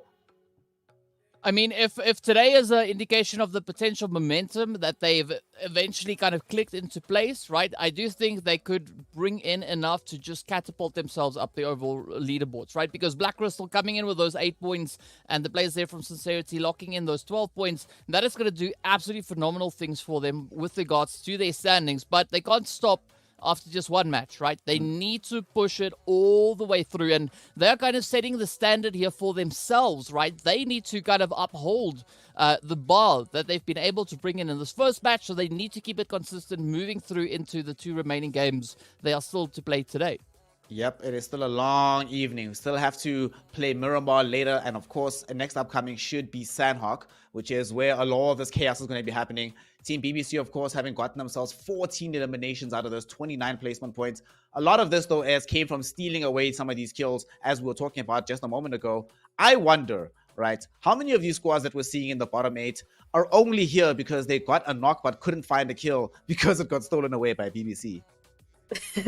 I would love to have the answer to that question myself, but unfortunately I think also a lot of the squads that are finding themselves here is because we had, those top 10 squads, or at least the teams that find themselves there, taking on each other. I mean, we had Mad Knight and Team Unique finding each other. We had Sidemen taking on Team Unique at some stage. All of our top performers just had to find each other and sort of pick a fight to see where they were standing. So I think that's why we see them here, but hopefully they'll be changing this up and up into better straits for Sanhok. Some of them don't need to. Like I said, some of them can cruise through these last couple of games, but we want to see some good performance. We want to see them putting up some action. I mean, Mad Knight, we're just speaking of teams that can afford to not really care all that much. Mad Knight ended 16th, literally 0 points. And what's crazy to me is just they could go all 3 games with 0 points, and it's still not a guarantee they'd be knocked out of the top 5 in the overall ranking leaderboard, which is ridiculous to me. It is kind of insane, the fact that they've gotten themselves that latitude. But DK, that's the reward you get for playing phenomenally and playing consistently. Because those squads, they haven't been doing this 1 week in, next week we slack off. It's only now that they're letting off the level, but they've been playing at a very high level the entire time up until this point. So isn't it only fitting as a reward that you get to take it easy for the next few weeks? Conserve your energy before championship weekend. I do think so, right? Because at the end of the day, it's a marathon. It's not a race, it's a marathon, right? So you got to bring in that pacing, and that is what we see with the teams that have a tendency to perform exceptionally well with regards to their consistency. Is they put in the first 2 weeks or so, they put in a very dominating performance so that they get themselves into the position where they kind of would want to be, and then all they do from there is they just maintain, right? So it takes far less effort to maintain a strong position in comparison to actually trying to get yourself out of the regular relegation position, and having to now all of a sudden put in so much work to get yourself into a more favorable kind of setup on the overall standings. Yep, downshifting is always much more difficult, or much easier rather, than shifting up your performance out of nowhere. Of course, those performances are not done for the evening because we've just finished the opening map of Erangel. But as our good old schedule has dictated to us week in, week out, we are not done just yet. This is only the first map of the evening. Moving on, we still have Erangel. We've finished Erangel rather, and we still have Sanhok and Miramar to find ourselves indulging in. Given that this is a much slower day, it feels like, in terms of how these teams are playing, given that they've adopted some of this internet meta of being able to hold and consolidate your position on the map and closer to the zones themselves, rather than just going balls to the wall from the beginning, are we expecting the similar things on Sanhok, even though it's not as easy to pull off here? Is Look, I think the teams are definitely going to try to make sure that that is what's going to happen. But as we know, Sanhok, because it's literally just a half block. I mean, we go from an 8x8 map to a 4x4 map. It sometimes just forces your hand, and it forces you to take some of the engagements that land in your lap, whether you want them to or not. You know, you can't just not fight and, you know, be taken out by teams. So I think the teams will definitely try to at least focus on rotations, focus on getting into the zone, you know, in a better place, make sure that you're close towards center, make sure that you have an easier pathing into the next phase, and, you know, stick your ground, you know, make sure you're not out in the open, not making those mistakes we saw previously, and take every engagement with that back in your mind meta that, listen, we do need to focus on placements, we do need to think about, should we take this engagement, should we take this investment, or should we take what we have and make sure we fight for the next fight. So I think they're going to try. I just don't know if they're going to be able to execute it. I mean, the teams that we just see in the leaderboard who are occupying the top positions, it was only BBC that was there through their diligence of kills. Everybody else, it was mostly about them being able to find positioning and therefore earn placement points off the back of that. DK, before we get into this one, as Sanhok is about to start, I want a prediction from you. S has been on point with a lot of these, so tell me, how many teams are we going to be having and how many zones here in this particular map? Well, it being Sanhok, I would say we'll have 7 phases to come through, and moving into the final phase, I say we'll have 3 teams positioned within the zone. 3 teams in the zone on Sanhok. Okay, that's a bit of a conservative position there. S-Proxy, what you got for me? Something a bit more exciting? Look, I think I would generally agree with DK, because I think he's seen more PUBG Mobile maps than anyone else in this country. But it's going to be an interesting one. I think definitely we should see, hopefully, those top 7 teams going through towards the last phases of Sanhok. It's a crazy map. Sometimes you just don't have a choice whether or not you should take those engagements. Yep, sometimes the engagement is forced upon you. You know, sometimes it starts as a third-party situation and then it just turns into a Lollapalooza. Everybody's coming into the fight. So you want to definitely avoid that and be as concise with your movements across the map as humanly possible. Of course, there are several of these squads here. Aatrox, Unique, Sidemen, Mad Knights, who can afford to slack off a little bit. Even BBC, after their victory on Erangel, and there's several other squads. Slime 4KT, Sincerity Esports, Black Crystals, who have no other options but to perform maximally here on Sanhok. They need to get themselves a placement points, need to get themselves those elimination points. Before we get into it, final predictions from y'all. S, who is taking it? Which team are we getting the winner chicken dinner from? Ooh, okay. I'm going to throw Rilla Insiders on the bus. I want to see them come through. Relay Insiders. All right. I would like to see them also do some good performances. I like that team. They're very fun to watch whenever they're participating. DK, which team are we expecting at the top? And tell us, actually, which team... I've been hearing S-Proxy show for a lot of these squads before. Which squad have you been backing going deeper into the tournament? Who do you see as being at the top of the mountain once this is all over?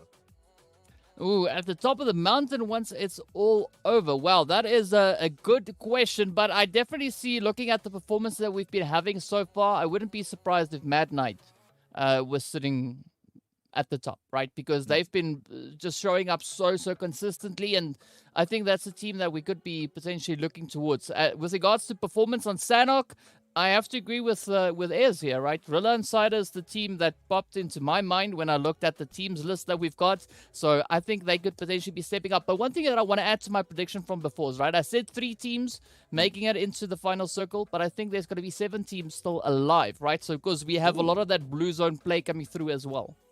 Now, there we go. That's some of the spice that we need to hear. That's why they pay you the big bucks. All right. So let us hope that DK is not just DK Gaming, but the D stands for Delphi. We want some Oracle plays coming out of you here. So we are now getting into it. Sanhok, second map of the evening. For a lot of these teams, potentially the one map that could determine where they lie in the Umzansi Esports League. Are we going into the next stage, or are we going to sit this one out and maybe be fearful of that all too deadly promotion relegation battle against the teams coming up from the Nkosi Super Cup? This is, as everybody knows, the Umzansi Esports League, brought to you by Nodwin Gaming Africa. We've been doing this for 5 seasons now. Somehow, some way, we still have not yet had a doubles champion. We haven't had anybody be able to defend their crown. This might be the season where that all changes, and we're going to be finding out over the course of the next few weeks still exactly how that's going to shake out.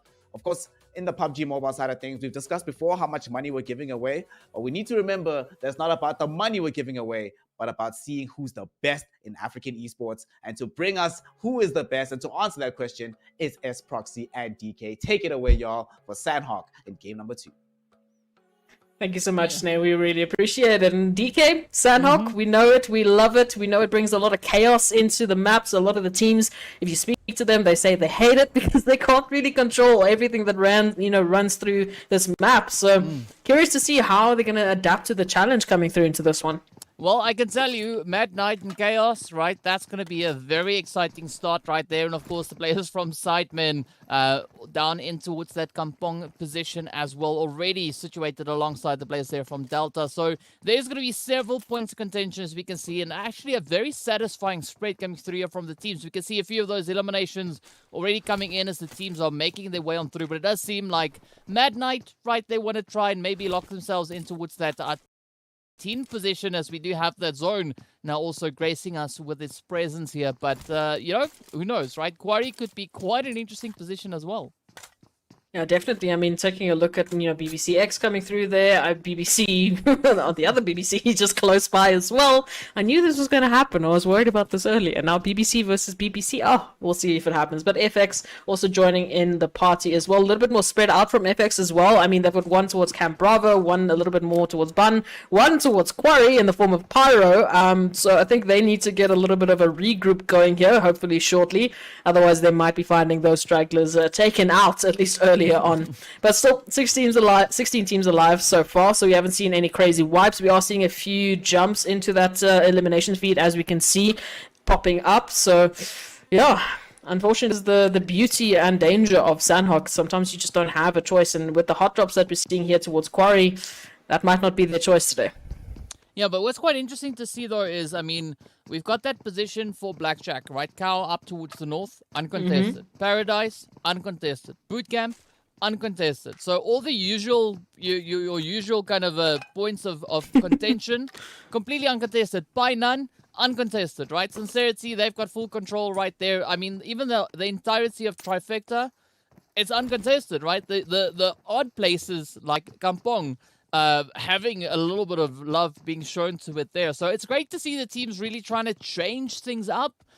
But this is going to add a little bit of a certain level of complexity to the whole entire setup that we've got here. As we can see, of course, it is going to be the players then from underrated also now just continuing to pop off with a few of those eliminations. So I'm liking the aggression being shown by the teams. Already we've lost quite a few players, but now Sidemen all the way down in towards that Kampong position have the opportunity to see whether or not they can actually, deal a few devastating blows into the side of Delta.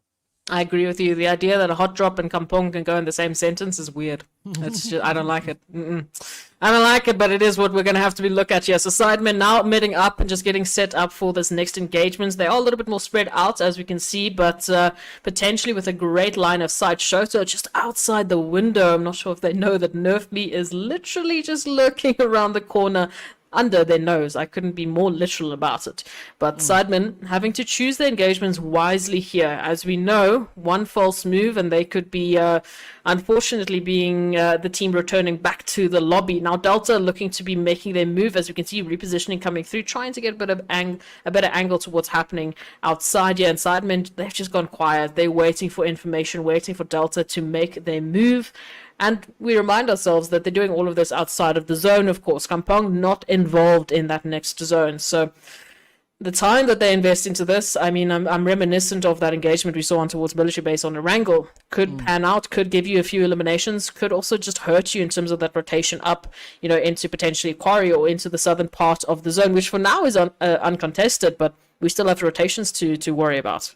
Yeah, I mean, for the time being, the teams are just trying to get themselves situated, at least the ones in zone, right? The ones that we can see outside of the zone, they are trying to deal with a few hits, and it is going to be Nerf Me now stepping up with a beautiful hit there on towards Shoto. I mean, the timing of that was just absolutely perfect. As you can see, Nerf being so low on health. Elas now also getting swiftly dealt with as the shots come through. And now it all turns down to Ledada. Oh, but a little bit of a hit coming through in as well. As you can see, Sleepy and Co now trying to kind of tighten their position. A little bit of that reinforcement coming through as Psycho and also moves in. But not quite sure where this is going to go, right? We see Silver completely disengaged from the rest of the team. Instead, heading, much closer towards that zone. So I'm not quite sure whether or not the players here from Delta can actually afford to be caught in this current position. I wouldn't say so. I don't know if it was a case of like a 3-1 split, maybe sending Silver up to scout their pathing into the zone, and then as that happens, Sidemen, and especially Nerf Me with the 1 HP spray down of a lifetime, comes through and puts a little bit of a wrench in the works into their plans. But that is the situation they find themselves in. 1 down, I believe they got the res onto the second, so they should be able to rotate out with at least 2 players. They have unfortunately lost 1. Nothing can be done about that, but hopefully they can regroup with Silver. That has to be their focus, their prime objective at this point in time.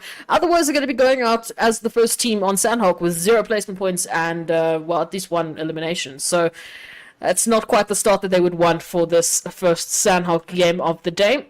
Silver just being the watchful big brother at this point in time, hoping that their team can make it out. Yeah, but I mean, at the end of the day, it's not going to be too much of a devastating performance coming through for either Delta or the players here from Sidemen, right? We know for both these teams coming into today were already relatively well situated with regards to their position on the overall rankings, right?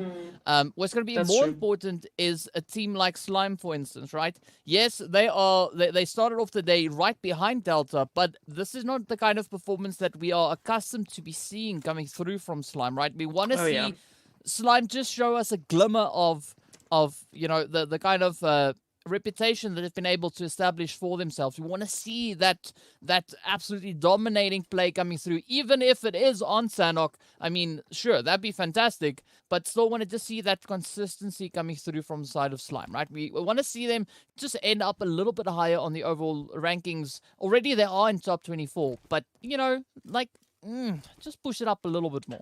It's interesting that you bring that up. The last time I saw at least Slime 4KT on Sanhok, they had a heavy engagement in exactly this location into bootcamp to getting a team wipe. They managed to get that team wipe, but then unfortunately took so much damage and had such a heavy engagement that they couldn't make it into the zone. They got wiped early on, so they got 4 eliminations with 0 place. I think maybe 1 placement point.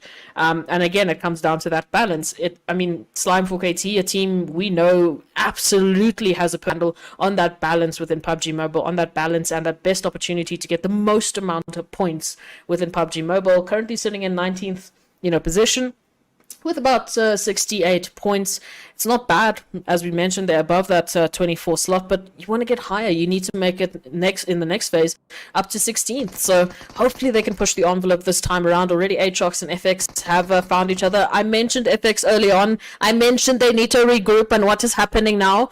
A straggler is facing off against the entirety of Aatrox.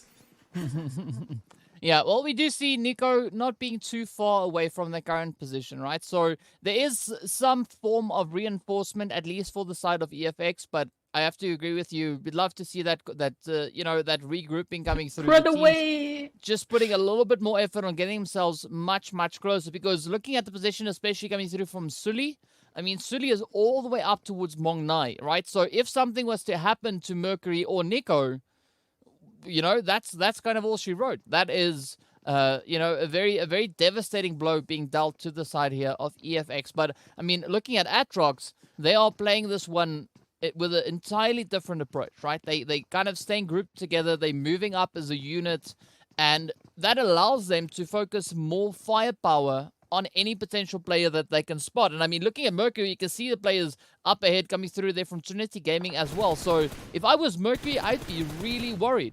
Oh, I'd also be worried if I was Aatrox, because all of a sudden, guess who joined the party? It is Blackjack Esports coming through from the northern side, jumping in on the action. Maybe potentially did spot Mercury, took a little bit of a trace back and saw, hey, an entire team right in front of me out in the open. A couple of shots can be taken through for that one.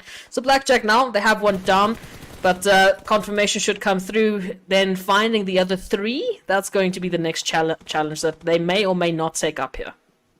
Yeah, and you know, like there's a absolute plethora of players for Blackjack to choose from, right? They can either focus all their efforts solely on towards Aatrox, as we can see MG doing right here, or they could also try and, you know, get an extra little bit of spice, turning their attention onto the players there from EFX, as we can see them also holding up in relatively close proximity. But I'm liking this approach coming through from Aatrox, right? Trying to put themselves into different buildings, trying to cover as much of this position as they can possibly manage, but it's not an easy task looking at Blackjack that they're going up against. As we can see, of course, our current, you know, distribution of eliminations coming through there, the players from the side of underrated actually sitting already on 3. So at this point in time, they're kind of leading the pack, but we want to see that consistency being built on through. And of course, Blackjack, as we can see, they've got that knock just coming through on towards Reverb.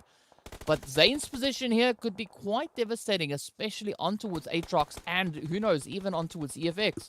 Yeah, the leak through to get a better position has potentially paid off in dividends, at least for now. Going to stay quiet and wait to see what occurs. Reverb will be confirmed, unfortunately, so they do find themselves, at least for the moment, in a 3v3. But turning our attention here towards Rilla Insiders and Sidemen, we saw that knock coming through earlier, and now looks like Zeke has pulled the trigger on this full assault towards Sidemen, backed up by the rest of the team. It does seem like Psycho has to pull a rabbit out of a hat to get their team out of this one, as the lone alive player here from Sidemen who finds Zeke and now has to find a second but can't quite adjust in time. So, Real Insiders, at least for now, DK, since we both put them up as our predictions, for now they're fine. We haven't casted curse them yet. No, I don't cast a curse anybody, right? I just set the You're a standard caster. and then they've got to meet it, right? That's it. That's the way it works. Okay. But yeah, I mean, Real Insiders stepping up to the challenge, finding a few of those hits. We can see, of course, it is now going to be the players here from Slime looking to defend the position up in towards Bootcamp alongside the players here from the Chaos Kings. So I'm liking this approach coming through here from LZD, trying to move up. You can see Trix holding a steady position. The same can, of course, be said there for Swags and Frieza as well. But now, Slime being a team that has a little bit more, experience, I want to really see them now utilize that experience and bring in that extra bit of domination on towards the Chaos Kings. Oh, absolutely. And they've got quite a bit of a spread here to try and potentially set up some crossfires, depending on the approach that Chaos Kings are going to be taking here, which is currently a 2-1 setup that they have to work with here. As we know, LZD taking a little bit of a spread. Trick's going to be taking that point to just hightail it out of there and regroup with the rest of the team. As it seems, Slime 4KT has done as well with the knock coming through. They potentially might just be going for that res, but no, Sincerity is going to jump in and get the confirmation here. So Pronto and Zeus, they have to reconsider this engagement at this point in time. Yes, they were looking good when, they had those players alive, but you take too long in Sanhok, you might be finding that third party come through. Yeah, and of course now we can see that very spread out approach coming through from EFX, not really paying much dividend to them, right? As you can see, they are down to only 1. It is going to be Sully left to try and make the final stand. But, of course, the players here from Trinity Gaming, they're not going to be complaining whatsoever as they now find their second elimination. Blackjack, of course, just there behind them as well. But now Trinity are going to be looking to get themselves situated a little bit more in towards that center zone, as we are just waiting for that blue zone to close all the way in and see where this next phase is going to be taking us. But surprisingly, the team's not stepping up too overly aggressive, right? They are just kind of respecting the space, at least for the time being. We see a lot of teams in relatively close proximity. Case in point, the players here from Underrated, and they've got several teams positioned to the south, the east, the north, as well as the west. So this could be a little bit of a trying play. But of course now, Sincerity, they looking to push up further north on towards Mad Knight. Oh, again, just sort of poking the bear, I would say. And the bear tonight seems to be Mad Knight. They got poked earlier by Team Unique, and now potentially Sincerity might be doing the next set of crazy things. In the meanwhile, Underrated have found Chaos Kings. We do see Rilla Insider still taking a very large rotation into the zone. I mean, they're still past Quarry out in the blue zone, so pretty heavy rotation has to come through for them. Chaos Kings, in the meantime, and I don't know if they're going to be able to get out of this unless Underrated gets put under pressure by some other teams, but it's definitely going to be interesting at this point in time. That zone moving a little bit closer towards Paradise Resort, so some rotations have to happen. Some teams, they have to cross the river here. Yeah, one of those teams being Sincerity, so we can see Rogue and Co now trying to find the more advantageous approach to get themselves back in towards the zone. Meanwhile, Black Crystal are going to be going toe-to-toe with the Beast here from Mad Knight. Up comes the rush. Will they get the hit though? Ew, just trying to duck in and out of the windows. But up comes a beautiful effort now from Mad Knight as they're rushing straight onto the challenge here. Savage getting taken on down. Is up now to Tyson to try and bring it in. Gets the first clutch. Would he be able to push it all the way through to the bank? Look at those hits though. Oh, Black Crystal finding themselves in such a challenging position. And with that, Black Crystal, of course, now getting reduced down to, I believe that is only one player. Yes, it is going to be Wolfie. We can see off in the distance, try to make a run for it. But no, the Beast slams the door shut right on their fingers. And with that, sends them right back to whence they came. And Wolfie was the snake in the grass that Black Crystal needed in the previous game to get up into 6th place. So this time around, unfortunately, not quick enough to get away, especially not from the bear that was poked, which is Mad Knight, who have come back with a bit of a vengeance, getting 5 eliminations already. Interesting set of events that might occur as we do see a few more rotations. Sincerity also backed off, so maybe they heard me talking about poking a bear. It's normally not a good idea, hey? We normally don't do those sorts of things. Chaos Kings, in the meantime, they have managed to get out. Slime 4KT still finding themselves here towards boot camp, and I remind you, as Sincerity had to pull away from Mad Knight, they pulled away straight into Slime 4KT, so this could be a very interesting set. Here we go, DK. This is exactly what we were talking about. Potential on either side, I guess, but Pronto is going to be the one to start us off here. Yep. And I mean, definitely a little bit more of an aquatic approach coming through here from Sincerity, as Zeus now sending out those utilities, unfortunately not reaching all the way over that ridge line. But I'm liking this off position coming through. I mean, Slime down to 2, right? It is going to be Pronto and Zeus now left to try and defend their honor, what is left in the zone. But looking at the numbers advantage, right? If Sin can kind of try and swing those to work in their favor, they could really deal with the pressure being brought in here by the side of Slime 4KT. But they need to be careful because we can see just a little bit further away, we do have Tricks. And a few other players there from the side of the Chaos Kings also just lurking. So, you know, there could be a few snakes in the grass. So Slime could potentially have their hands full. Absolutely, but for the time being, I love the approach that Pronto is taking. It is a bit of a risk because you don't know who's around you, but the fact is he's cut off Sincerity's approach. They either have to go back out into the zone and take a long rotation into boot camp, or run straight into Pronto's crosshair. So holding this split at the moment might bring them something if they're not careful, though. Zeus, as we mentioned, a little bit more exposed, has to be careful. Muffin has made a rotation out towards the side of in the blue zone. They've tried to do a flank here, and this 2-2 split might be exactly what they need to get out of this. It's all going to come down to the timing. If Zeus is not aware of this, if they're not thinking of this, they could be finding themselves sandwiched and taken out here. Yeah, they definitely could. And as we can see, there's not a lot of time left on this clock, right? Zone has shifted all the way up towards Paradise.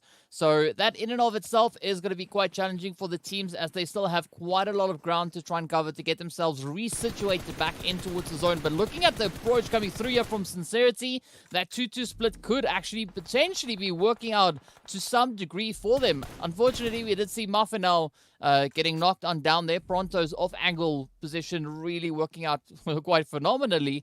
But let's see whether or not Zeus can now try and sneak on in. I'm liking the suppression being put in here by Pronto, but still, right? They need to focus their efforts on getting themselves back in towards that zone. And Zeus going for a super flank to try and come in behind Sincerity now. Yeah, it's a heavy investment into the eliminations to take out potentially the entirety of Sincerity if they play their cards right. I mean, Muffin down to a slither of HP, and now Zeus potentially putting another in the coffin. Not quite, though. The turnaround is there from Desire, so now Pronto is going to be the one-man army here for Slime 4KT. If they don't get out of this, if they don't get themselves out of the situation, we are seeing Slime 4KT getting sent back into the lobby at 13th place now with BBCX going down. So not the start they wanted. Again, they don't necessarily need the points, but this could have gone another way if they played their cards differently.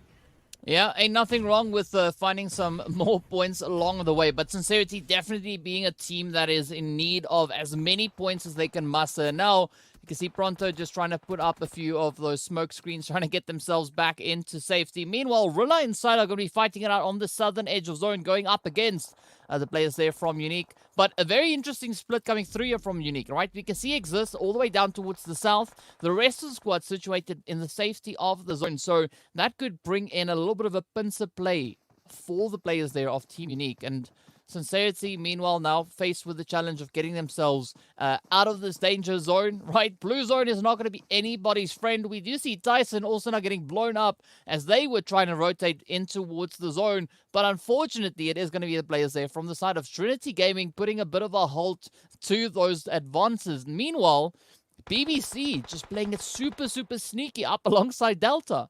Oh, Sonny, if you could see the outlines I'm looking at, you would be shaking in your boots, but they're going to step up to the plate, looking to potentially take out one. Dealt at least a lot of damage for the time being, but focusing on Silver here could mean they might be taken out. Oh. I say that, but they saved.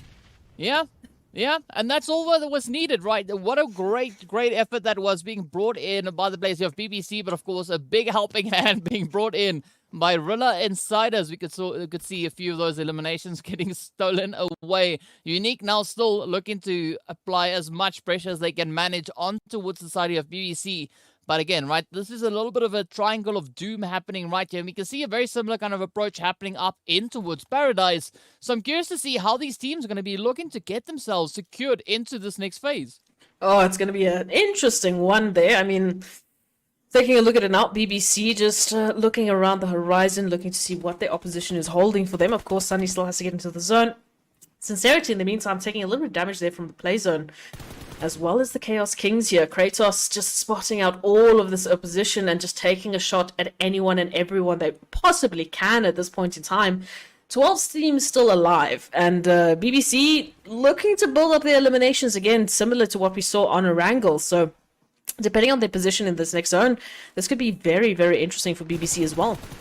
Yep, and could definitely be. And as you can see, looking at the sprays now coming through here, it is, Gage now getting swiftly dealt with. It turns to Hainsley to upkeep the honor of Team Unique as they are now fighting for control right here on this southwestern side of the zone. Zeke now taking several hits, quite a bit of damage now being dealt on towards them. But a very troubling position to try and get yourself out of, liking the awareness being shown here by Hainsley. But up comes the final play by Zeke, and unfortunately it is going to be the end of the road as the shots connect on through, and that blue zone is not going to be anybody's friend. But of course, the same can be said, right? You got to be quite cautious about these angles, as we did see Hainsley now getting shot in the back there by Clutch God. And, you know, this is the beauty of Sanhok.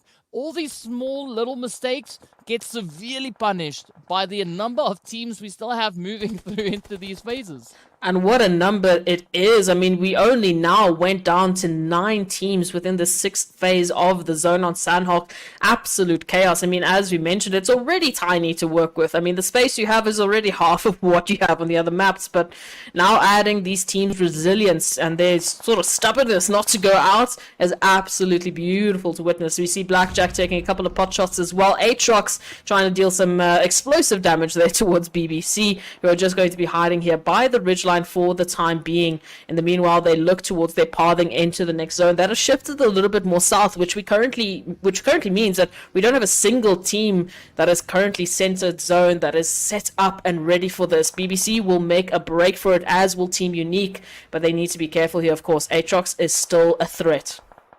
Oh, yes, indeed. I mean, BBC looking absolutely beautiful this time around. They've got the numbers, they've got the position. All they're going to do now is just leverage that to their advantage. We can see Sunny and Falak trying to push up a little bit, trying to get that vantage point down on towards the Ripper and co. But up comes the hits now. Let's see whether or not Falak is going to get onto the aggression. Yes, indeed, picks up Dead. And now it turns to Grim. And the final player there, the Ripper, looking to see if they can maybe make any substantial gains from this rush. But Zani now getting dealt with, for luck also getting traded.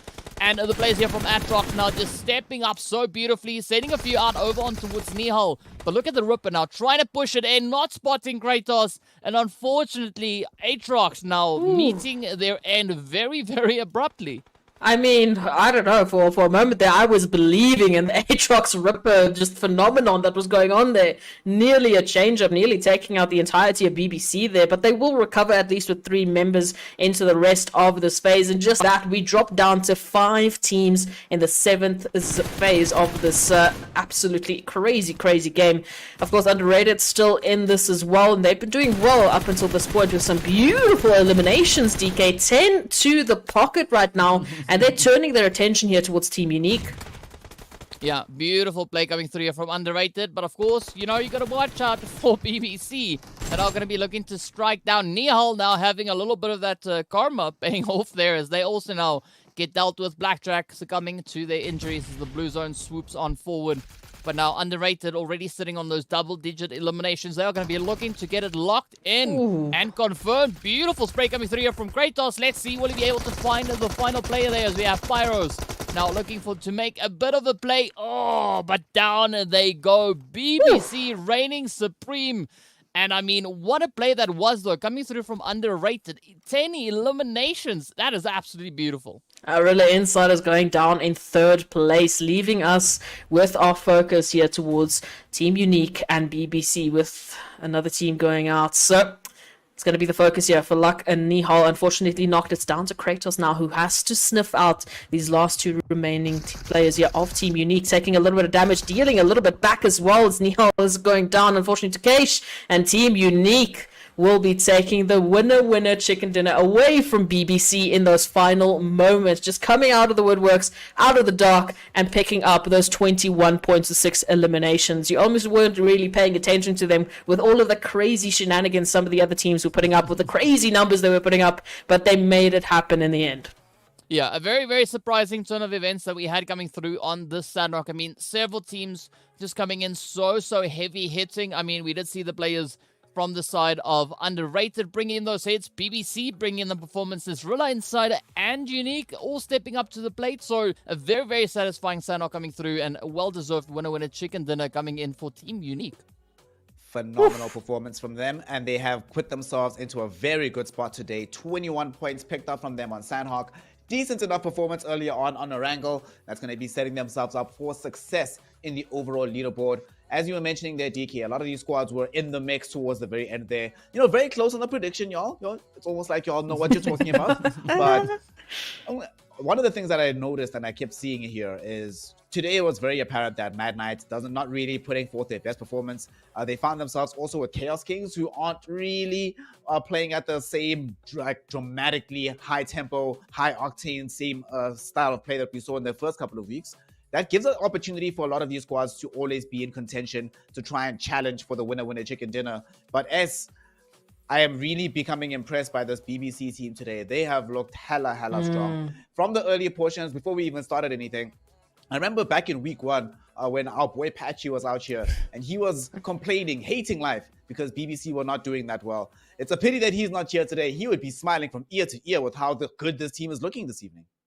Absolutely. Every single time I say the word BBC, all I can think about is Patchy just screaming out of his mind. Absolutely. But I'm impressed by some of these teams. I'm also impressed by, a team like Underrated, who we saw just making the same sort of push that BBC was for eliminations, because we know for a fact they are one of the teams that desperately need points. So I think the pressure is on for some of these teams. Yes, some are taking it a little bit more quiet than others. And it means that some teams can finally show us what they've been hiding, show us the spark, that they're getting ready for that championship weekend. Yep, championship weekend is coming sooner and sooner, and it's always a lot closer than you would imagine. So you need to get these points on the board right now. It's fortunate for these type of squads, your Uniques, your Aatroxes, your Blackjacks, your Sincerities, if they can get these kind of points and do well. As we're about to see the match MVP here, DK, I don't want to talk about it, but we have to. Another map on the day that Slime 4KT do not manage to cover themselves in glory. And of course, the match MVP for now is going to be from Underrated Esports. Pyros did a phenomenal job today. Nothing of the like is coming out of the side of Slime 4KT. It's not even the fact that they look poor on their movements on the map. Their rotations seem okay, but their execution is just completely lacking. What is going on at the bottom side of the card here today? I mean, it's a difficult one to really say what's cooking on that front, right? Maybe you know, like the snakes are growing a few extra limbs that they are not too accustomed to utilizing. I mean, it could be so many different things, right? Maybe they're just having a bit of an off week, but I mean, I would be a little bit worried if that turned out to be more of a consistent thing, right? Because we know after group stages, we're moving up into the semis, and that is a point we can't really be affording to be making these kinds of plays, right? You need to be performing at your absolute top or close to that in preparation of, you know, securing yourself a position to get into the championship stage. So there's going to be a lot of things on the table here. So who knows, right? Maybe Slime, they just looking to shed a few things along the way. Okay, let us see though. Of course, they are going to be putting themselves in a very awkward position, not having gotten many points out of it. Of course, Underrated Esports with this MVP and a bunch of eliminations have done well for themselves here on Sanhok. So let us see how that reflects on their fortunes in the leaderboard. Of course, these are going to be the points taken from just this match. As Unique is going to come out aces, 21 points for themselves. BBC coming in right behind them on 20, and Underrated Esports rounding out the pole position with 18 points being picked up. But the delta between the top 4 teams and the rest, Real Insiders has 16, Mad Knights on 7, and everybody else even underneath them.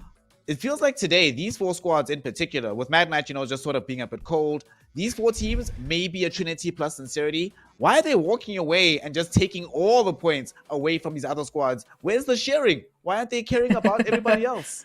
No, you can't be sharing in Umzansi. You need to be taking all of the points for yourself. So we do expect, you know, a little bit more of a spread in terms of eliminations on Sanhok, and that's what we actually are seeing here. It is very top heavy, especially when you take a look at Underrated hitting those double ditches and BBC being not so far off as well. But at this point in time, it's just points for anyone and everyone who is willing to take it and willing to push it to that point. And Underrated especially, they need it. They absolutely do. So I'm not at all dissatisfied to see them here. I'm happy to see a few more, you know, names jumping to the top of the leaderboard that we don't normally talk about. Obviously, Patchy would be happy about BBC as well, but yeah, maybe they're just finding that this is the week that they're going to be taking PUBG Mobile in their stride and putting up a better performance than what we've seen so far. Absolutely. We are seeing some of these squads just deciding that they want to write their own story and not just have the narrative pass by around them. Of course, teams that still need to try and make a deep push for their own team fortunes are these teams here in the bottom 8. Not all of them in the same degree of trouble, though. Chaos King, Sidemen, Aatrox, who cares? They can just treat today as a training exercise, as it were. Black Crystal, though, a Slime 4KT, a Delta squad. I feel like, if I'm honest, DK, if I'm being 100% honest, right? I feel like if Miramar doesn't go well for them, that's it. It's a wrap. They should just start preparing for the promotion relegation qualifiers instead of looking forward to the semifinals. Yeah, I mean, that's the option, right? But ideally, you know, I wanna try and remain optimistic. That's you know, that's the thing. So who knows? Maybe Black Crystal can clutch it out on the last one. The likelihood of that happening, based on the performance that we've been seeing today, it's gonna be tough. But who knows, right? Maybe the PUBG gods could be smiling down on towards them. But there's still going to be a lot of pressure coming through. I mean, Underrated, they've stepped up, right? They've just brought in, you know, the necessary performances to try and get themselves out of that danger zone. BBCX, it's a little bit of a hit and miss, right? We want to see a little bit more consistency being brought through. I mean, Sincerity, yes, they only got 3 points this round, but they brought in a little bit stronger performance over on towards Erangel. So we are seeing some teams jumping to the occasion, really trying to advance themselves up those overall rankings. But it's difficult, right? We spoke about this before. If you do the work in advance, you can afford to relax a little bit further down the line. But it's so much more challenging to bring in an absolutely dominating performance once you've already slipped down in towards those lower positions. Making that kind of recovery. It's not just the case that it becomes harder and harder to do with the points tally. It also becomes harder and harder to do psychologically here, as it starts to get to you that week in, week out, we've not been doing well. Week in, week out, we're one of the first 3 or 4 squads that finds ourselves eliminated. Week in, week out, even if we get in a good position, the fight goes very poorly for us. Our execution doesn't seem crisp. Eventually, you start running out of belief, even though if you've made this run before, because last season, Slime 4KT has been in this position, and they managed to claw themselves out of it at the very last moment. But doing it 2 seasons back to back, that feels like a gargantuan task on the mental front. It does. Unless, that was your strategy all along and it's going according to your plan. I don't know what plan you would be running with, but if that it is, then great. You've set yourself up and you know what you're under tally for. Maybe the teams with that experience have that ability to reset their minds and their mental state at any point in time because they've done this so many times before. But for some of the other teams that don't quite have that experience, maybe newer rosters that don't quite have that connection or that synergy to be able to rely on that when, the going gets tough, it can be an obstacle that they have to work with, especially leading into those promotion relegation games, especially leading into semi-finals. It's a tough battle to fight. So I just don't understand why you would want to make it harder for yourself. I mean, make the job easier. Give yourself a bit of victory, give yourself a little bit of space to work with. That's the best thing that you can really do. And sometimes playing it safe is the better option. I mean, this could be a situation where maybe they're anime fans here and they've been watching Naruto and they're like, we want those training weights on ourselves. We're going to unleash our full power only when it's super, super difficult.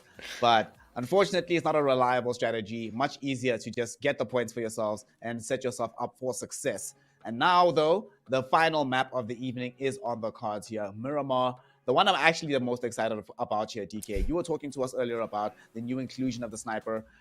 How's it going to play out in Miramar? We haven't really seen it have that much of an impact today, though. So is that going to change on Miramar, where we have a much more considered, larger map to play with? It could, especially looking at the vastness that comes through alongside the map of Miramar, right? I'd love to see a few of those sniper hits come through. I want to see the AMR being utilized because, the only attachment you can put on that is the scope. You don't need anything else. Well, it also doesn't allow you to put anything else. But, I mean, that is essentially a 50 cal, right? You know what a 50 cal does, right? If you point that at a level 3 helmet, good luck.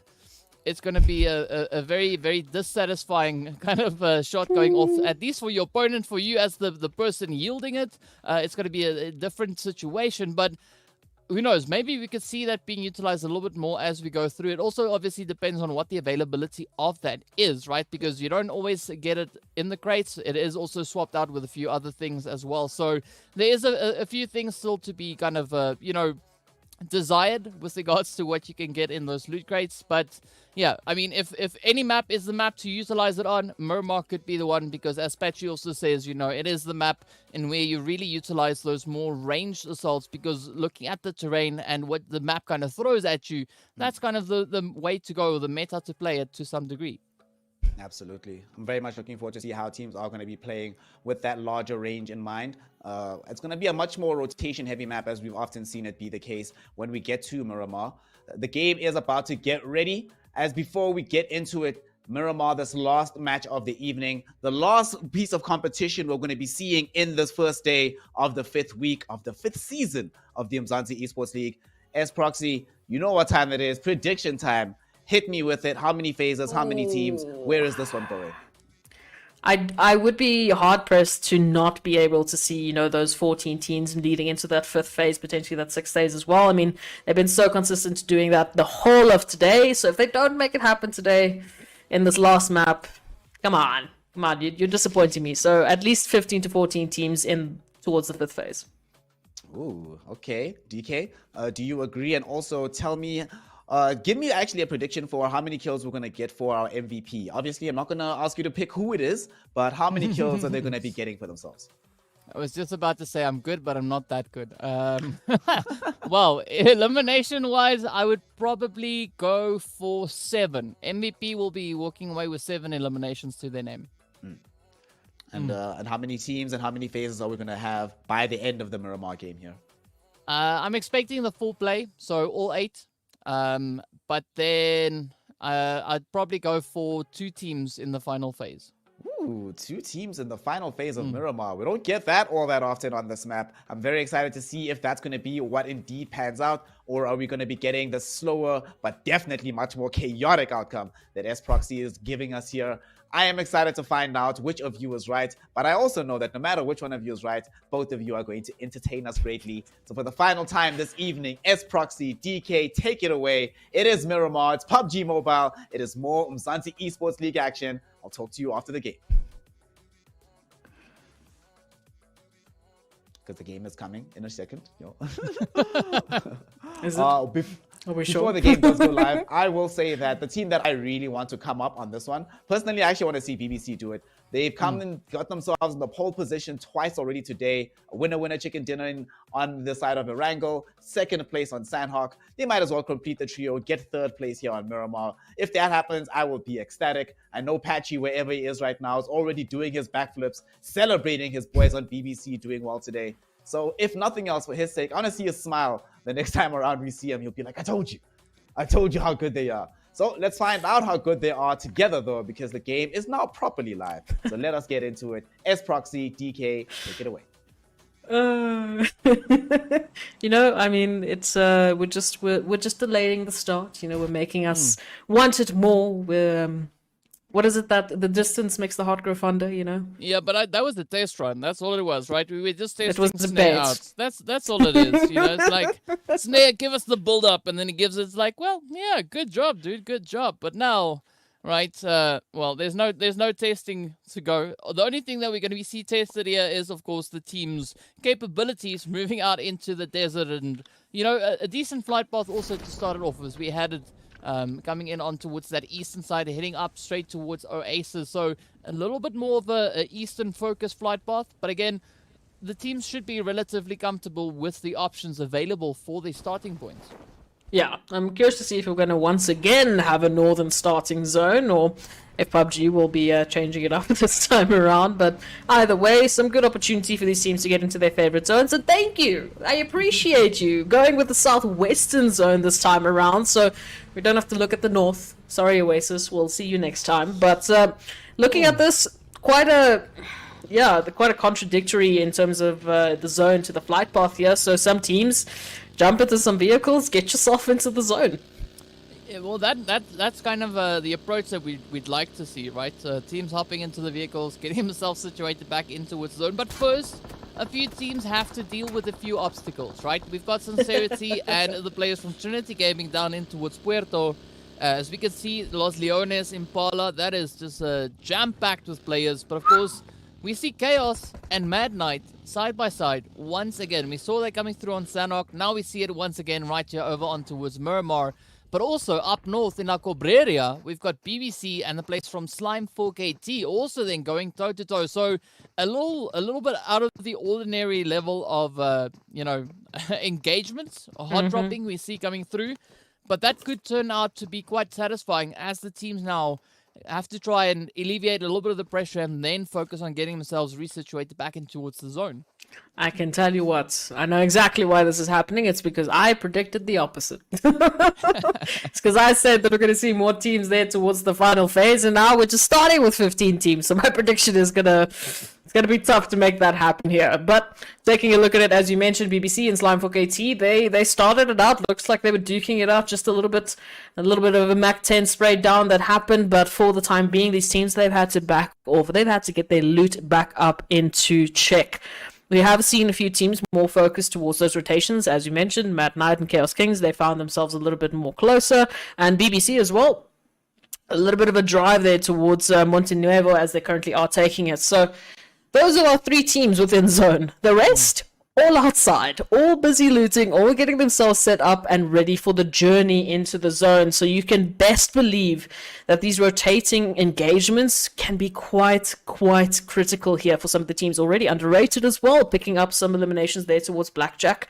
So, wow, this is going to be a tough, I would say focus areas would be, that more southeastern side of the zone where we currently are seeing with Blackjack, Sidemen, etc. And especially the northern side there towards Crater Field with BBC and Slime 4KT and really Insiders potentially as well taking their rotation in. So, I don't know, these zone fights are going to be crazy.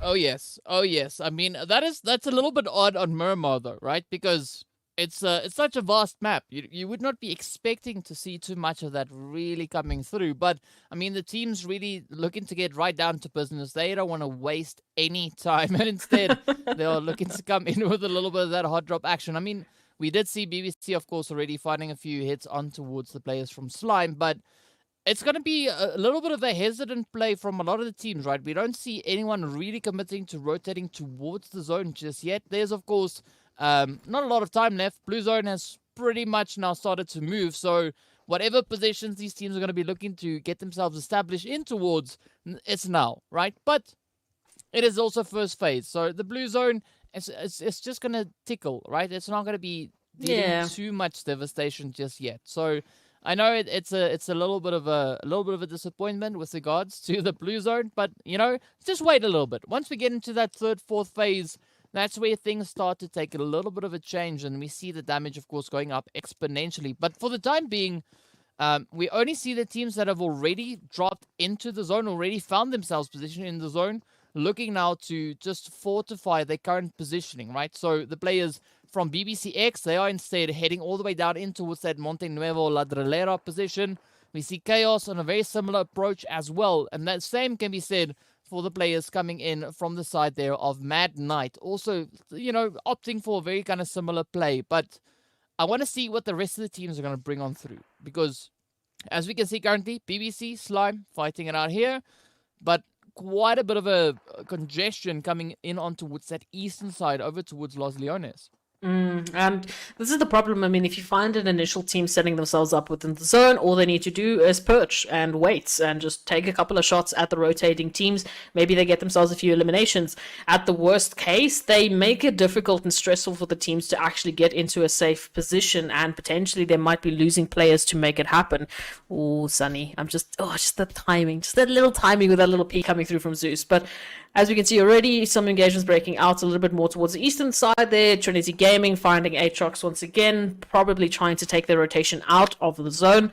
And unfortunately, they will be paying for that. But I mean, it's that focus. Like, yes, you win this initial engagement. Great. You still have, you at least have Delta, you have Sidemen, you have Blackjack who are sitting and waiting for you within the zone potentially, or at least you're pathing into that zone. So absolutely agree with you. That eastern side, heavily congested. And here for Blackjack and Slime 4KT, all the way to the northern side, I don't know how long they're going to be investing into this. At some point you have to say, well, is it really worth it? Should we not just rather take it into the zone?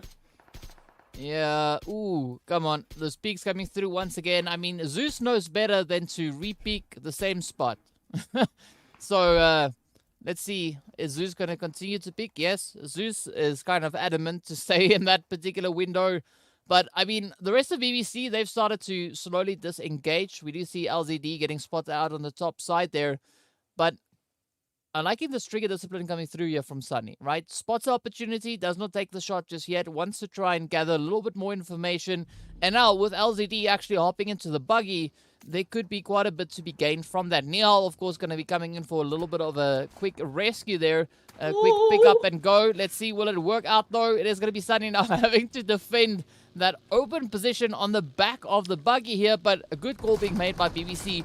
But actually something we did see as well coming in, right, was the players there from Sincerity. They've now rotated all the way from Puerto up in towards that Val del Mar position. So taking that safe southern route, evading all the other teams, getting themselves situated in towards the zone. I think that was a really smart decision to make, but now it's still going to come down to the congestion coming in on the edge of zone, as we still have so many teams yet to kind of get themselves established into this next phase. And of course, it is going to be Aatrox and underrated to potentially duke it out coming in from the eastern side. I thought they were going to be doing a little bit of a race into the zone. We do see another package coming through, an airdrop, but unfortunately no AMR present. I mean, an AUG is also a good, bonus. It's just not the AMR we're waiting for, but either way, no team would be hard pressed to have that drop into their utilities here, into the loadouts. And Aatrox, on the other hand, are unfortunately a little bit hard pressed here, as Underrated are applying some crazy pressure, and we know they have the capability to do so. They picked up 10 eliminations like it was nothing on Sanhok, so now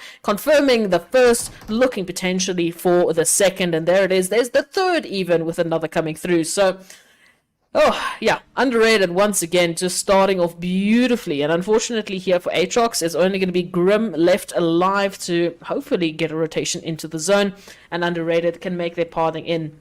They do need to be aware, though, that they don't know this. We know this, but Sidemen is up ahead of them. So, going to be interesting to see how they, deal with that. Trinity Gaming just behind them as well. And then, of course, we know the solo from Aatrox. So, we'll be interested to see how they take that pathing in. I agree with you. The path that Sincerity took, very, very smart. Being the first team to take that southern approach, the first team to set up in that southern side of the zone, absolutely beautiful for them. And they were good with those rotations, as we saw on Sanhok as well. It was just that last minute sort of jump back away from Mad Knight into the clutches of Slime 4KT that really got there to bite them on towards Sanhok. But up until that point, their rotations were great. Yeah, no, it was absolutely great. But of course, now, we see a lot more of those rotations starting to come through. Rilla and Cider are going to be heading in towards that western approach. But we can actually see them pulling all the way down in towards Sincerity. Meanwhile, it is still going to be quite a bit of a fight out in the blue as we see Aatrox still sipping on some of that blue up alongside the players here from Trinity Gaming. I wonder at what point Grim is going to try and get themselves out of the danger zone. It does seem like that is now, as Grim just quickly hops in towards the vehicle. And we are seeing a little bit of that break off coming through as the zone has taken another bit of a shift, centering up beautifully on towards Chumbacera. And that's just where that mass convergence is going to come through, right? The teams definitely going to be looking to pull in and get themselves situated, trying to find themselves in a little bit more of a controlling position coming into this phase, especially seeing that it is on towards that southern edge, which is quite mountainous, but a different kind of mountainous to the mountainous region we've got up towards the north. Yeah, absolutely. I mean, Chaos Kings, they also made that initial jump, now joining potentially Sincerity alongside Rilla Insiders. So, going to be curious to see how these two teams make the climb, as we can see, up into the top to get themselves perched and ready for the next phases of the zone. And potentially a couple of rotations coming through. As we know, at least 3 teams in the proximity of Rilla Insiders. I mean, BBC a little bit further away, might be joined by BBC X, who knows? But at least 3 teams here. I mean, you've got Sincerity, Chaos Kings, and Rilla Insiders in this area. So curious to see who's going to be fighting for that real estate. In the meanwhile, FX, a team that didn't have the start on Sanhok, and this time they've already fixed their mistakes. They've grouped up, but now they potentially have to face the beast that is Blackjack Esports, who are looking to just run them down. I mean, at this point, throw a couple of shots, see if you get lucky. Oh, and you do! Yeah, they do indeed, as MG now gets knocked right on down. But fortunately, right, we can see Phoenix just holding off a little bit further away with Zane also right there alongside them.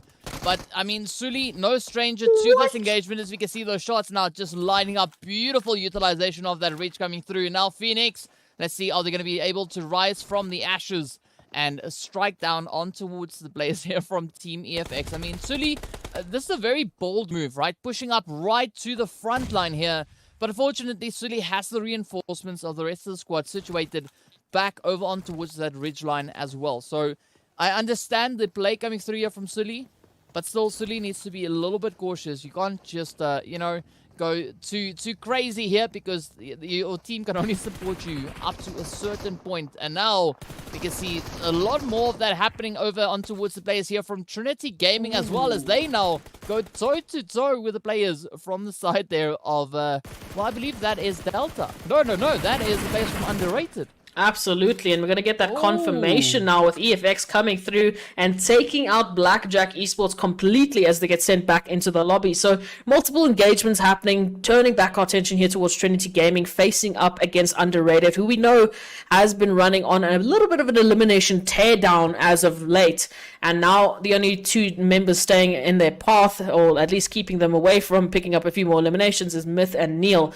But rotations need to be made. A little bit of a flank comes through here from Clutch God, just trying to make sure that they can gatekeep any sort of pathing that Trinity Gaming are taking here. Just, keeping an eye out, but definitely focusing at this point in time on that rotation, as they do need to, because that zone once again shifted a little bit more towards that southern side. So, these mountains are going to be fun for the teams to deal with. Oh yes, but I mean, we see a lot of teams now still just hugging the edge of that blue zone, right? The players here from Underrated being no strangers to that, as we can see them now trying to get themselves situated back in towards this next phase. But EFX still to kind of get themselves into a more satisfying position. But the players there from Black Crystal also, with a slow, steady roll, they've started all the way up in towards that Campo Militar, all the way up in towards the northeast. And only now we see Wolfie actually catching up to that blue zone edge, and now just managing to get themselves into a little bit more of a secure kind of setup. But still, up in the north, it is going to be that mass divergence of teams now starting to get themselves situated. And this is where the challenge will come through, right? Sincerity, they've moved to center zone, opening up the opportunity for so many more teams to rotate in behind them. But still, some very challenging positions to play. Oof, definitely going to be a difficult set of circumstances that these teams have to overcome here if they want to make it into the next phase. Sunny especially. It's the BBC versus BBCX showdown that I was worried about earlier on happening finally here. And it's a 1-for-1 piece at this point in time. Kratos now taking a little bit more of a flank, trying to get into a better position, but is going to be running into Slimefork AT when they try to manage and make something happen here. EFX also picking up a few beautiful hits, as well as Slimefork AT just on the back foot here of BBCX. So it is a three-way just absolute takedown here between these teams. Slimefork AT looking a little bit healthier, at least in terms of the three players. We'll get those knocks up, but Pronto, HP is so low. That blue zone does the damage.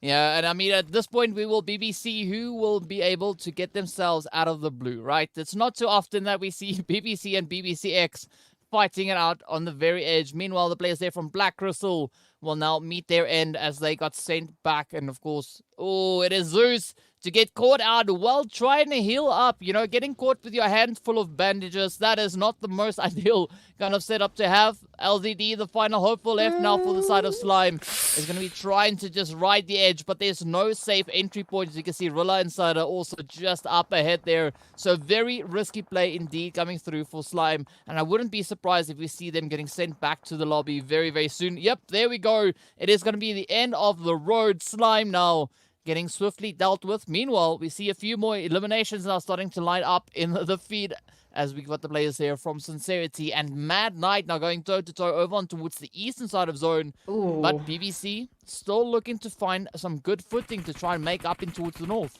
I mean, this is going to be an interesting set of circumstances, as we've mentioned. Sincerity, the reason they fell short on Sanhok is because they were running away from Mad Knight. Now they have unfortunately found the same obstacle once again. The bear has been poked, and for BBC and BBCX here, we need an answer as to which BBC is the better one. Which BBC are we looking at here? But of course, who's going to be able to get themselves out of this situation?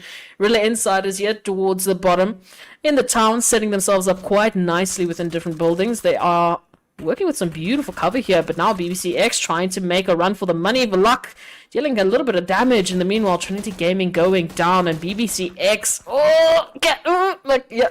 Are we gonna make this one?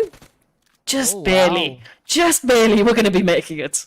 Oh no, we're not. We're going straight into Real Insiders. Unfortunate. I mean, it was good while it lasted, right? So Frost now being able to get at least away from the one side and instead, going straight from the into the fire next. into the flame.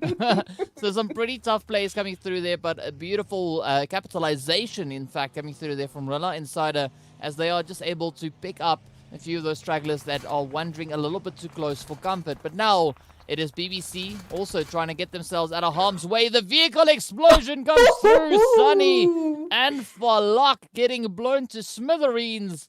And now all the pressure rides on poor Nihal's shoulders, trying to see if they can maybe come in with a bit of a saving play. But it is an absolute chaotic zone once again. Oh, Serenity Esports, that bear that they didn't want to poke, well, it poked them back, and it poked them all the way back to the lobby. Now Team FX, it is Mercury, the lone straggler that we were worried about on Sanhok, who has to make things happen here. He's managed to take down one here of Chaos Kings, and now is looking for the recovery, the res on towards Nico.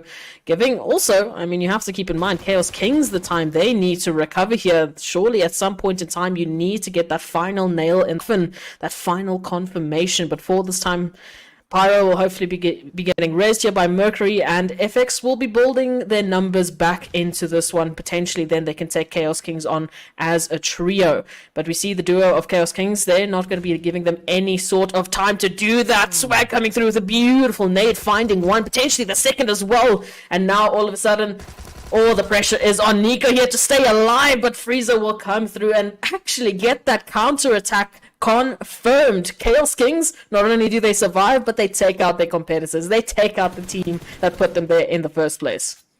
Yeah, well, Chaos Kings being crowned the victors in that engagement, but they're not out of the woods just yet. They still need to get themselves resituated back in towards that zone. BBC, meanwhile, now packing their bags as well. And with that, we are down to our final 7 teams, right? Only 3 teams currently situated in towards the zone itself. It is going to be Rilla Insider, the players there from Underrated, and the team from Sidemen, as we can see them now just trying to fight it out here. Clutch God trying to clutch it out.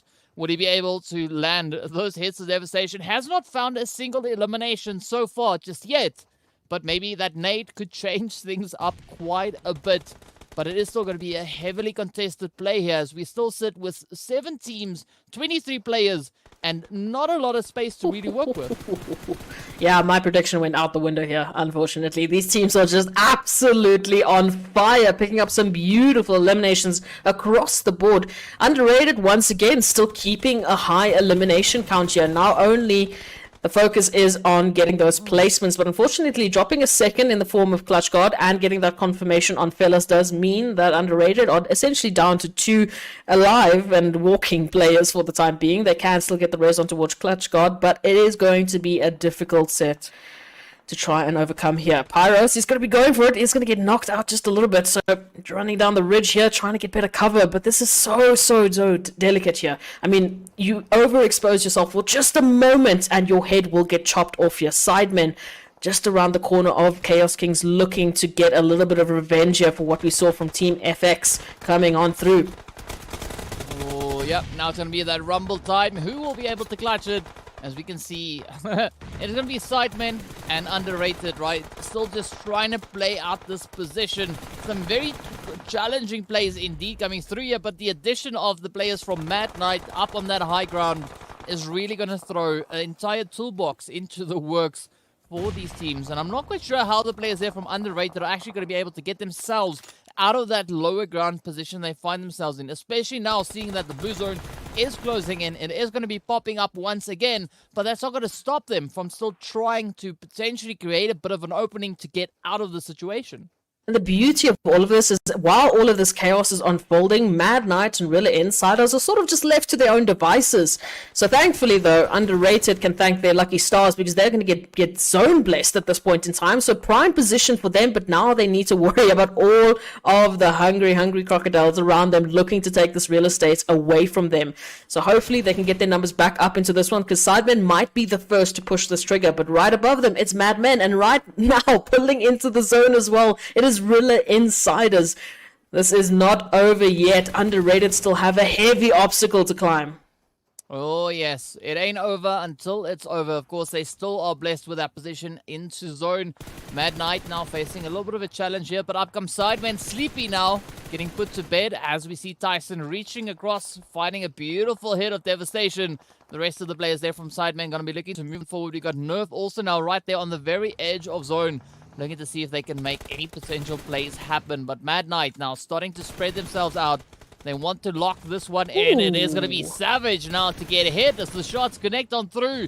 It is up to the Beast Tyson and AMD, or Ammo rather, to see if they can hold themselves to a higher position here. Of course, Rilla Inside are going to be using that opportunity to just come sneaking in, as we can see over on towards that western side, coming in right behind Underrated. But, you know, we're not at the 8th phase just yet, but we are still, however, sitting on 4 teams, and we just dropped down to 11 players remaining. Oh, the numbers are just going to keep flying on by at this time, especially thanks to Rilla Insiders, who are just keeping their heads on a swivel, looking for anyone and everyone to pop out of the covers, to just leave a leg standing out like Klitschko did, and find that connection and find that confirmation as Underrated gets sent back into the lobby, down to the 3 teams remaining, and the nades keep popping off thanks to Rilla Insiders. They are looking like an absolute menace. It's only Mad Knight and Sidemen standing in their way from picking up this winner chicken dinner. Oh, I mean, we gotta say, right? Rilla Insider looking absolutely phenomenal so far, hitting those double-digit eliminations. We got Zeke now trying to creep themselves a little bit closer. So let's see whether or not this could be the favorable play now coming in for Rilla. It is going to be Mad Knight also just quickly repositioning, playing a very risky play out on the open, but fortunately for them, the rest of the teams are further down this ridge, so they can actually afford to utilize these open spaces, but they need to be careful because they aren't going to be blessed with those plays for all too long. Hunter, meanwhile, now will get traded on up as the sidemen get sent away. Down to the final two teams we go. I said that it is going to make it all the way to the final two teams looking to fight it out for this final phase. We are about to hop into the sixth phase though, so not quite there, but it is absolutely devastating looking at what Rilla and the players here from Mad Knight have brought out onto the battlefield. Oh, and Zeke just looking for that angle here towards Mad Knight. Has found 3 players, has found another. All of a sudden, Mad Knight now down to 2 players. Up against the entire squad of Rilla Insiders who are pushing the line. They are looking for that winner chicken dinner. There is a return, but the final flank comes through, and it will be Rilla Insider to take the winner chicken dinner. I mean, it's a bit one map delayed, but we did say we were looking at Rilla Insiders picking up 15 eliminations for a total of 30 points on an absolutely beautiful note that they brought here in the last map of today. Yeah, I mean, Rilla dropping that 30 bomb on us, just gracing us with an absolutely insane performance. I mean, that was such a great utilization of the space that they had to use, right? We saw them just holding that position over on towards the western side, just sneakily just inching their way closer and closer and closer to that zone. And then right when the opportunity presented itself, they swooped in and they cleared out the rest of the lobby. Oh. It was insane, but I mean, that's what you get if you leave a team like Rilla Insider left to their own devices to do whatever they want. Of course they're going to take the winner chicken dinner away from you.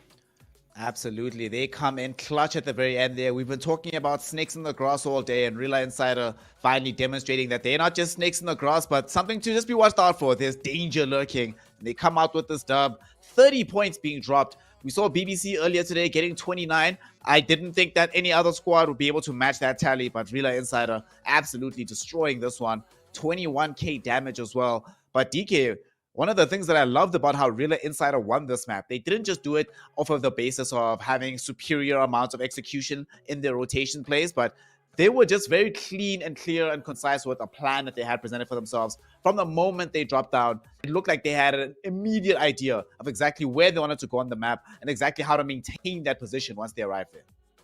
Yeah, I mean, the execution was just absolutely beautiful, but, you can see there was... And it was a lot more of a calculated approach being brought in, right? It wasn't them just rushing forward, just going crazy. Because for a long time, they actually kept super quiet. We didn't see a lot really coming through from them until we got into these later phases where they really stepped up. And especially moving into this last phase, right? That was when Rilla was, here's our opportunity. Now we got to strike. We can lock in this winner chicken dinner.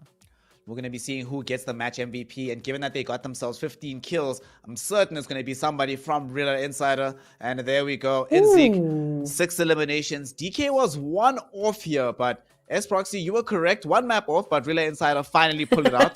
They show us the clutch. But one of the things that is more impressive about them being able to do so on Miramar is the squads around them.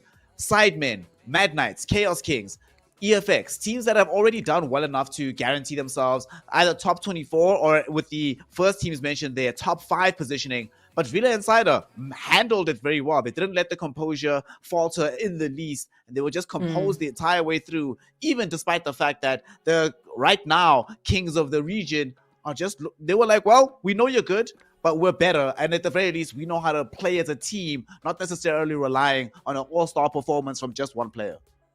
Look, they saw an opportunity in front of them, and as you mentioned, they were just absolutely precise in the execution for taking that opportunity and taking it all the way to the finish line. Beautiful execution there towards the end, as you mentioned. They saw it, they took it, they came, they conquered, but honestly, I want to give it up to Rilla Insiders because not only did they make sure that they had that clean rotation towards the end into that final zone, prime positioning, but they weren't afraid of the eliminations. They weren't afraid of getting and starting those engagements and finishing off the teams to grant themselves those 15 eliminations. So hats off to them. They really came through in this last map. Yeah, that is very true. Often when we see these teams playing on Miramar, we often see them get a knock or two and move on. But Rilla Insider were willing to commit the fights, finish off the squads. And that's why they claim 15 eliminations and then claim 30 points in total, making a pretty big gap between themselves and the rest of the competition. Mad Knights, of course, coming in second on this one with 22 points. Underrated Esports putting in yet another decent performance for the evening with 14 points. Sidemen on 13. EFX coming up lower with 9 and 8 for the Chaos Kings. I must say, though, given how well Chaos Kings did here, given how well Mad Knight did here, given how well Sidemen did here, and the fact, DK, that all three of those squads weren't doing that well on Sanhok or Erangel, this is going to heavily distort the points tally in favor of the Real Insiders and Underrated Esports, because technically they get more out of today's haul than the other squads will be getting relative to themselves. Oh, yes. Oh, yes. I mean, all they do is they solidify the beautiful performance that they've already been bringing in. But, I mean, this was especially an important performance coming through there for Underrated, right? We know they started off the day sitting in 25th position with only 57 points to their name. But it does seem like they've come to the realization that they need to up their performance, right? We really saw that being evident, especially now, looking at what they brought in on towards Miramar, but also the performance that they brought in over on towards Sanhok. So two really strong games coming in from them. So I do think that Underrated have really been able to secure themselves a really strong position, at least with regards to the overall standings.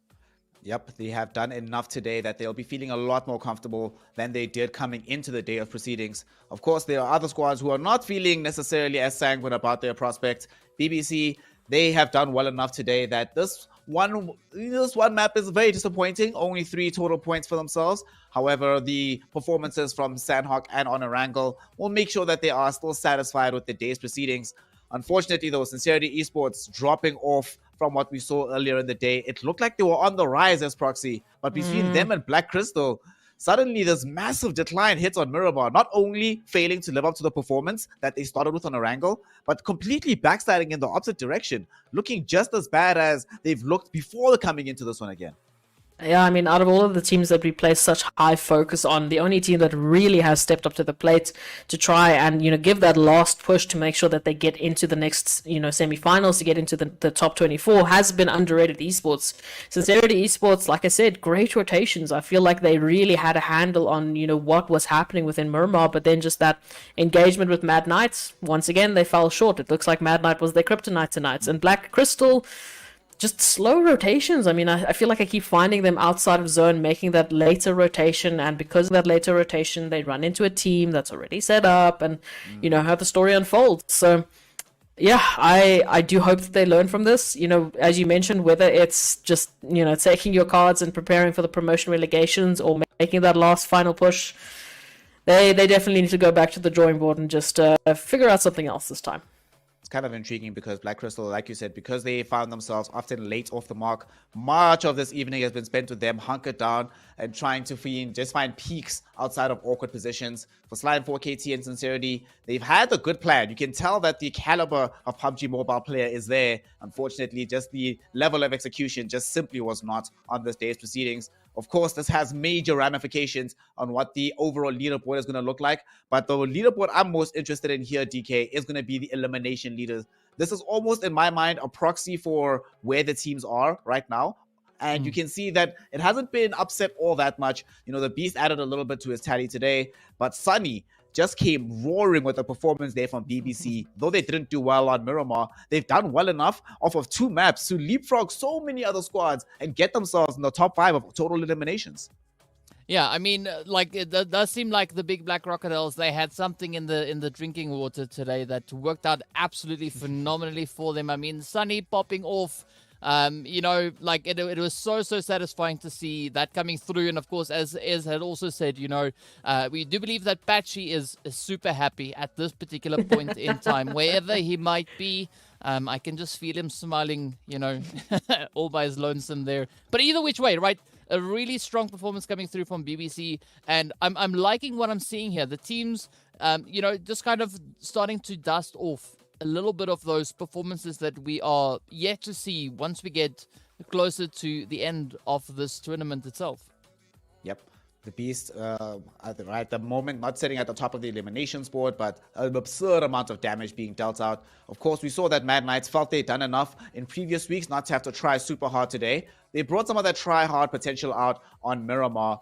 S-Proxy, we were talking about how Slime 4KT, one of the teams that's nowhere near the elimination leaderboard, and how difficult it is to just flip the switch, turn on when you haven't been having a good day or just a good tournament overall. It's really impressive that Mad Knight could just decide to do that, right? It's when it was a mediocre Erangel, extremely mediocre Sanhok, and then they decided, all right, sweet, we're on now, and we're second immediately, and it didn't even feel like it was close. Honestly, in my opinion, Real Insiders won because they overperformed, but it's terrifying that Mad Knights can be literally doing nothing half the evening and then just decide, yeah, we're going to get top 2 now. There's nothing most of you can do about it. Yeah, it was the same on Sanhok. They just flipped the switch and decided, well, we're just gonna get a team wipe because we feel like it at this point in time. So absolutely, definitely, you need to be terrified of what they are brewing in the back. It's like that one person in the gym that's always got an oversized hoodie. You don't building under there. That's basically what Mad Knights are doing at this point in time. So when they come through to the semis or they come through to the championship weekend, we are going to be in for a definite surprise. So hopefully the rest of the teams, they're ready for it. There's so many teams that still need to be ready. So many teams that still need to try and claw their way to a position where they can challenge teams like Mad Knights, challenge the BBCs who's done well today. Unfortunately for a lot of these squads though, time is running out. This is the 5th week of the Umzansi Esports League. You have one more bite at the cherry after this if you're from Group A or D. So you need to make sure that next week your performance is as stellar as humanly possible. With that, though, we are not done with the week's action, but we are done with this evening. So we are going to be closing out not just the PUBG Mobile segment, but the evening's proceedings overall. But don't stress, don't fret. We will be back tomorrow with some FIFA22 action as well as more PUBG Mobile action. So we'll have your fill of African esports ready to serve to you in about another 24 hours. With that, I would like to say for the last time of the evening, S-Proxy, DK, thank you so much for your expertise, your hype, and your entertainment. Make sure everybody at home that you go show them some love at S-Proxy and, of course, at dkza.gaming. And make sure that you are following the Nodwin Gaming Africa channel to be filled in on every single piece of news surrounding the Umzansi Esports League. This is our 5th season. We have yet to crown a reigning champ twice. We only have yet to see exactly how these teams are going to match up, who's going to be able to go to the top of the mountain, who will be the next champion in the Umzansi Esports League. We will find out together, but we will find out tomorrow. So until then, this is the crew here signing out. We love you, and we'll see you tomorrow.